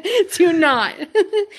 I was just so excited. I had a feeling he was going to lose it because that promo he gave was it was a perfect promo, but it did feel like a goodbye promo on Dynamite. So I had a feeling he was going to lose it, but I was just hoping that he would come out of it looking as good as he deserved. Cause that was an all-time reign. And so I just wanted that match to go well. I wanted him to come off of it looking like somebody who could have beat Mox, and he did. I mean, I think Mox sold for him like crazy.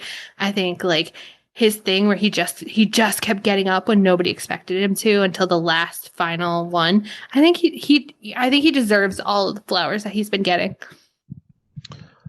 I think this is one of the most important matches in the history of AEW.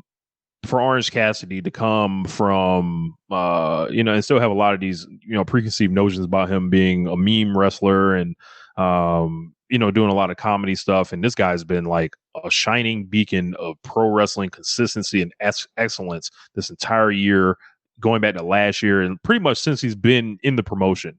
And he's rose up, and it's are you going to give new people chances or not? Orange Cassidy's not the youngest guy in the world, but he's a new star relative to the landscape of pro wrestling.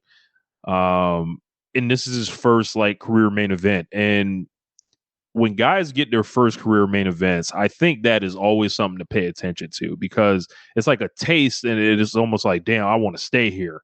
And Moxley and Cassidy and Moxley's role in this is so important because it's yeah, you're winning. Yeah, you could have ate this guy up. You could have. You're gonna be Jon Moxley no matter what happens in this match. If it goes bad, they're not blaming you.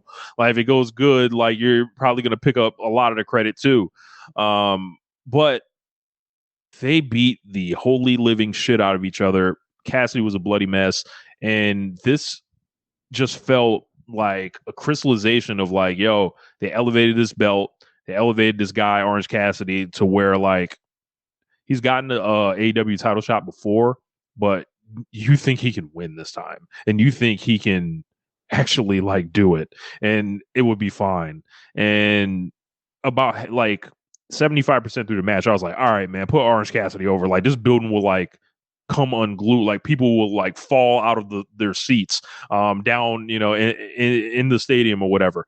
He didn't end up winning, but this was a similar match almost to Moxley and Wheeler Yuta, but this was just even better than that. And this was just Moxley once again stepping in where others have failed, and being. I talked about that consistency with Cassidy. Jon Moxley is everything you want in a pro wrestler, I think. He's dedicated. He's driven to be great. Produces. And this is you made this belt where the TNT belt has failed. The international belt has now succeeded. And you got some special shit with that. A lot of work has been done with this, and there are people that call themselves career rivals of Jon Moxley that did not work with Jon Moxley as good as Orange Cassidy did here. So for me, the feeling of watching this match and Jon Moxley being inevitable, and Orange Cassidy, despite that, still fighting his ass off until the bitter end, it's a tale as old as time, but it's why I love pro wrestling. Like, whether it's Gunther versus Tyler Bate, or it's Shawn Michaels versus Undertaker. Just the Rocky oh my god, Rocky versus Ivan Drago. It's a story of like, I'm in here with something that's overwhelming. I know I'm not going to win, or my odds are against me, but I'm going to fight and I'm going to see. And it was just great. And at the end, it felt a lot like it's inevitable or whatever else, but like you saw one of the best matches the promotion's going to put on that year.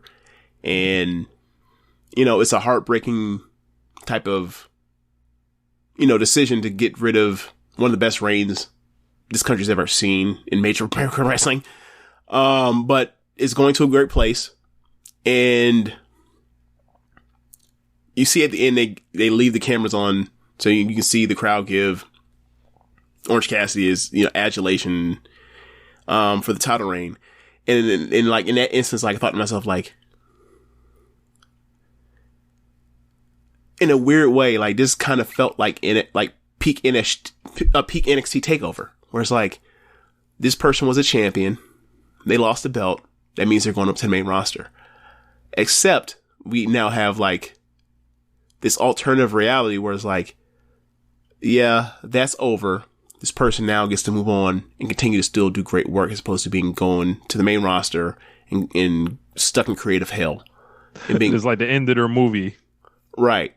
And like in that way, I just like, I was good on it. It's like, yeah, it sucks to see Orange Cassidy lose it, but ultimately it's time for Moxley or someone else with it. That's, that can take it, take the baton where he took it. And like, I know that like Orange Cassidy is going to be cool, like going forward, as opposed to like so many of our heroes in the movie kept dying after they would get to the main roster after leaving NXT and have, so I'm just, I'm good. It's like, we get this place now where these people, these characters that we care about can continue on with their careers across multiple shows now because there's no brand split, no soft brand split. And you see them still doing great work as opposed to, when we see like the people that would have been in NXT, it would have been AEW if AEW had started 5 years earlier, 4 years earlier, 3 years earlier. And, their careers are kind of being lost in the muck of the machine. So yeah, like, I'm good, and I'm glad this place exists after watching that show, and also off the high of watching Florida State beat the fuck out of LSU. But it was like, this was an all-time night for me as a fan. Like me and you were on this early, but Orange Cassidy, like, the same thing with Darby. Y'all are saying this dude is too small or isn't a legit wrestler. That dude is a brilliant storyteller in the ring. And this match is the number one, is now his top example of it. So really happy for him. And always with AEW related stuff and One Nation Radio, like, we were right on it. If we're right on something early, we're going to be insufferable about being right. Sorry. We gonna run it up. All of you motherfuckers are like, this is goofy cosplay wrestling. That's a storyteller at heart. You are just too caught up on the book, on the cover of the book, to worry about what was in the pages. Y'all are assholes. Yeah, man. Like, this was sensational. Like, I've funny. Bruhaven says OC is old school. That's something I've said on this show. Rich, almost like about I said it about the Young Bucks. I said it about Orange Cassidy. Like, these are some of the most old school guys there are. Right. That's the reason why I'm like, what don't you get? They're not even telling stories. They're telling stories so old they're parables. Like that match that Orange Cassidy had for the international title in Detroit versus Ethan Page. That was Hogan Andre. I said to you at the time, he was doing Hogan Andre with a comedy twist to it because he does comedy wrestling. Like, but he's a guy in there with someone way bigger than him, and he's trying to body slam him, and he keeps failing, and eventually he's gonna hit the body slam, and the crowd's gonna erupt. He's playing classic, not only just classic American, like the classic of some people that say that this promotion doesn't tell stories. Like, this is a love letter. This is a comedy love letter to one of the biggest drawing matches in the history of American pro wrestling. You fucking dopes. You didn't realize this. He's doing this shit under your nose as you're saying he doesn't understand wrestling. He understands it better than you do. It's amazing, really. Yeah. But that's AEW All Out 2023. Great show. A great show. It's my second favorite show of the year. It's my second favorite show of the year. And if it's your favorite show of the year, I have no disagreement with you because I was halfway paying attention. And I still loved it. It's like the dark cloud was removed from the company. The wrestlers that were wrestling to send a message, and I think it was a party on the timeline. Unlike, even like last week, even for a long time, like I talked about catharsis earlier. Like, you just kind of see it in the performances, and there are like Tony Khan in the presser. He was in there smiling it up, yucking it up. He knew what happened. Like, he knew like that he took that weight off his neck, that albatross, that shit is gone. And I'm ready to get back to analyzing this promotion and being excited what's next on screen. Because, look, we can do all the stuff, like, as far as like people like to watch it. We like to talk about it because, like, sometimes following the backstage stuff, you can get lost in that, and then like you just kind of get frustrated and you don't, like, you kind of lose like what you're saying. Like, I feel like we can keep doing this, but I prefer to talk about like the wrestling promotion that I have loved since its inception, like, for what they did on the screen, and then like being right about that, and them continuing to prove like the naysayers wrong, and like the we talked about like the fan base like having one fucking like direction, almost like just it's like this overall mission of the promotion, like it's like the revolution, whatever. Like, keep that shit up. Like the bickering, the infighting, the splitting the fan base, that shit was never smart. It was that shit was dumb, and I'm glad that shit is like a thing of the past almost, because it's like, yo, there's another 2-hour show on a Saturday night. If I ain't doing nothing at the crib, like, I don't want to kind of be actively discouraged from watching it, kind of. Right. And I gotta say, Rich, like, Tony Khan at like 5 p.m. He got me to tune in to Collision. It was my fourth time ever tuning in to watch. It was my fourth time ever tuning in to watch Collision at 8 o'clock. Fourth time ever. This like their 12th show. Yeah, it was the first time I was tempted. Yeah, I mean, like like it wasn't like a situation where like I still like CM Punk or whatever else, wherever he still does whatever, but like it just, the show wasn't getting like I had other things in life that I felt that I had more things pressing going on. It was like, it's on the hard drive to watch, but it's backlogged with like the other 100 things I gotta watch from pro wrestling I haven't watched over last year. So yeah, but I think that's it. Leah, thank you for joining us this evening. We'll have to do it again. Yes. And please let the people know where they can reach you if they want to listen to your show and everything like that. I'm a little bit of a cryptid, so you can only reach me on the Tunnel Talk Pod Twitter. We're our Sunday pod. We are a bunch of English majors who come at wrestling from that viewpoint. So if you're interested in only critiquing the story beats of a match for your podcast, But I had a blast. Thank you guys for inviting me. I really enjoyed it. And we'll have to have one of you guys on and make you analyze it our way at some point. Let's do it.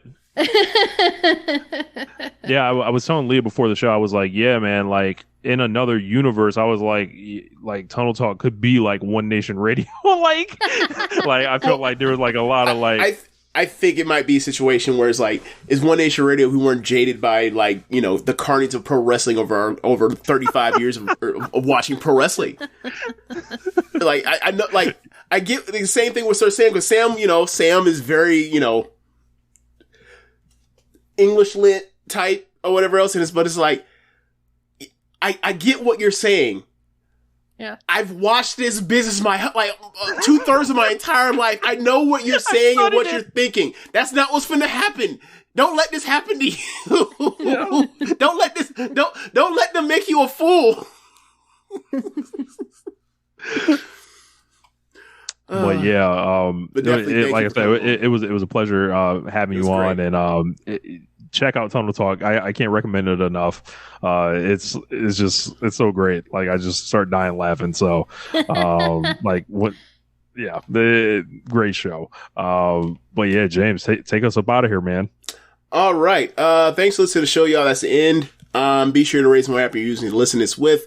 If you want to donate, you can go to the show notes in the podcast description and go to the link that's from Red Circle.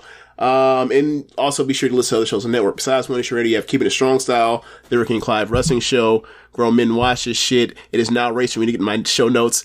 8-Bit Suplex, the Grave Consequences Podcast, All Things Elite, Great Match Generator, Get in the Ring, Meet the Press Slam, and the Wrestling Disaster. Thanks for listening, y'all. Later. Seth Rollins needs to stop stealing moves from Japanese wrestlers if he's going to do them way worse. Bye.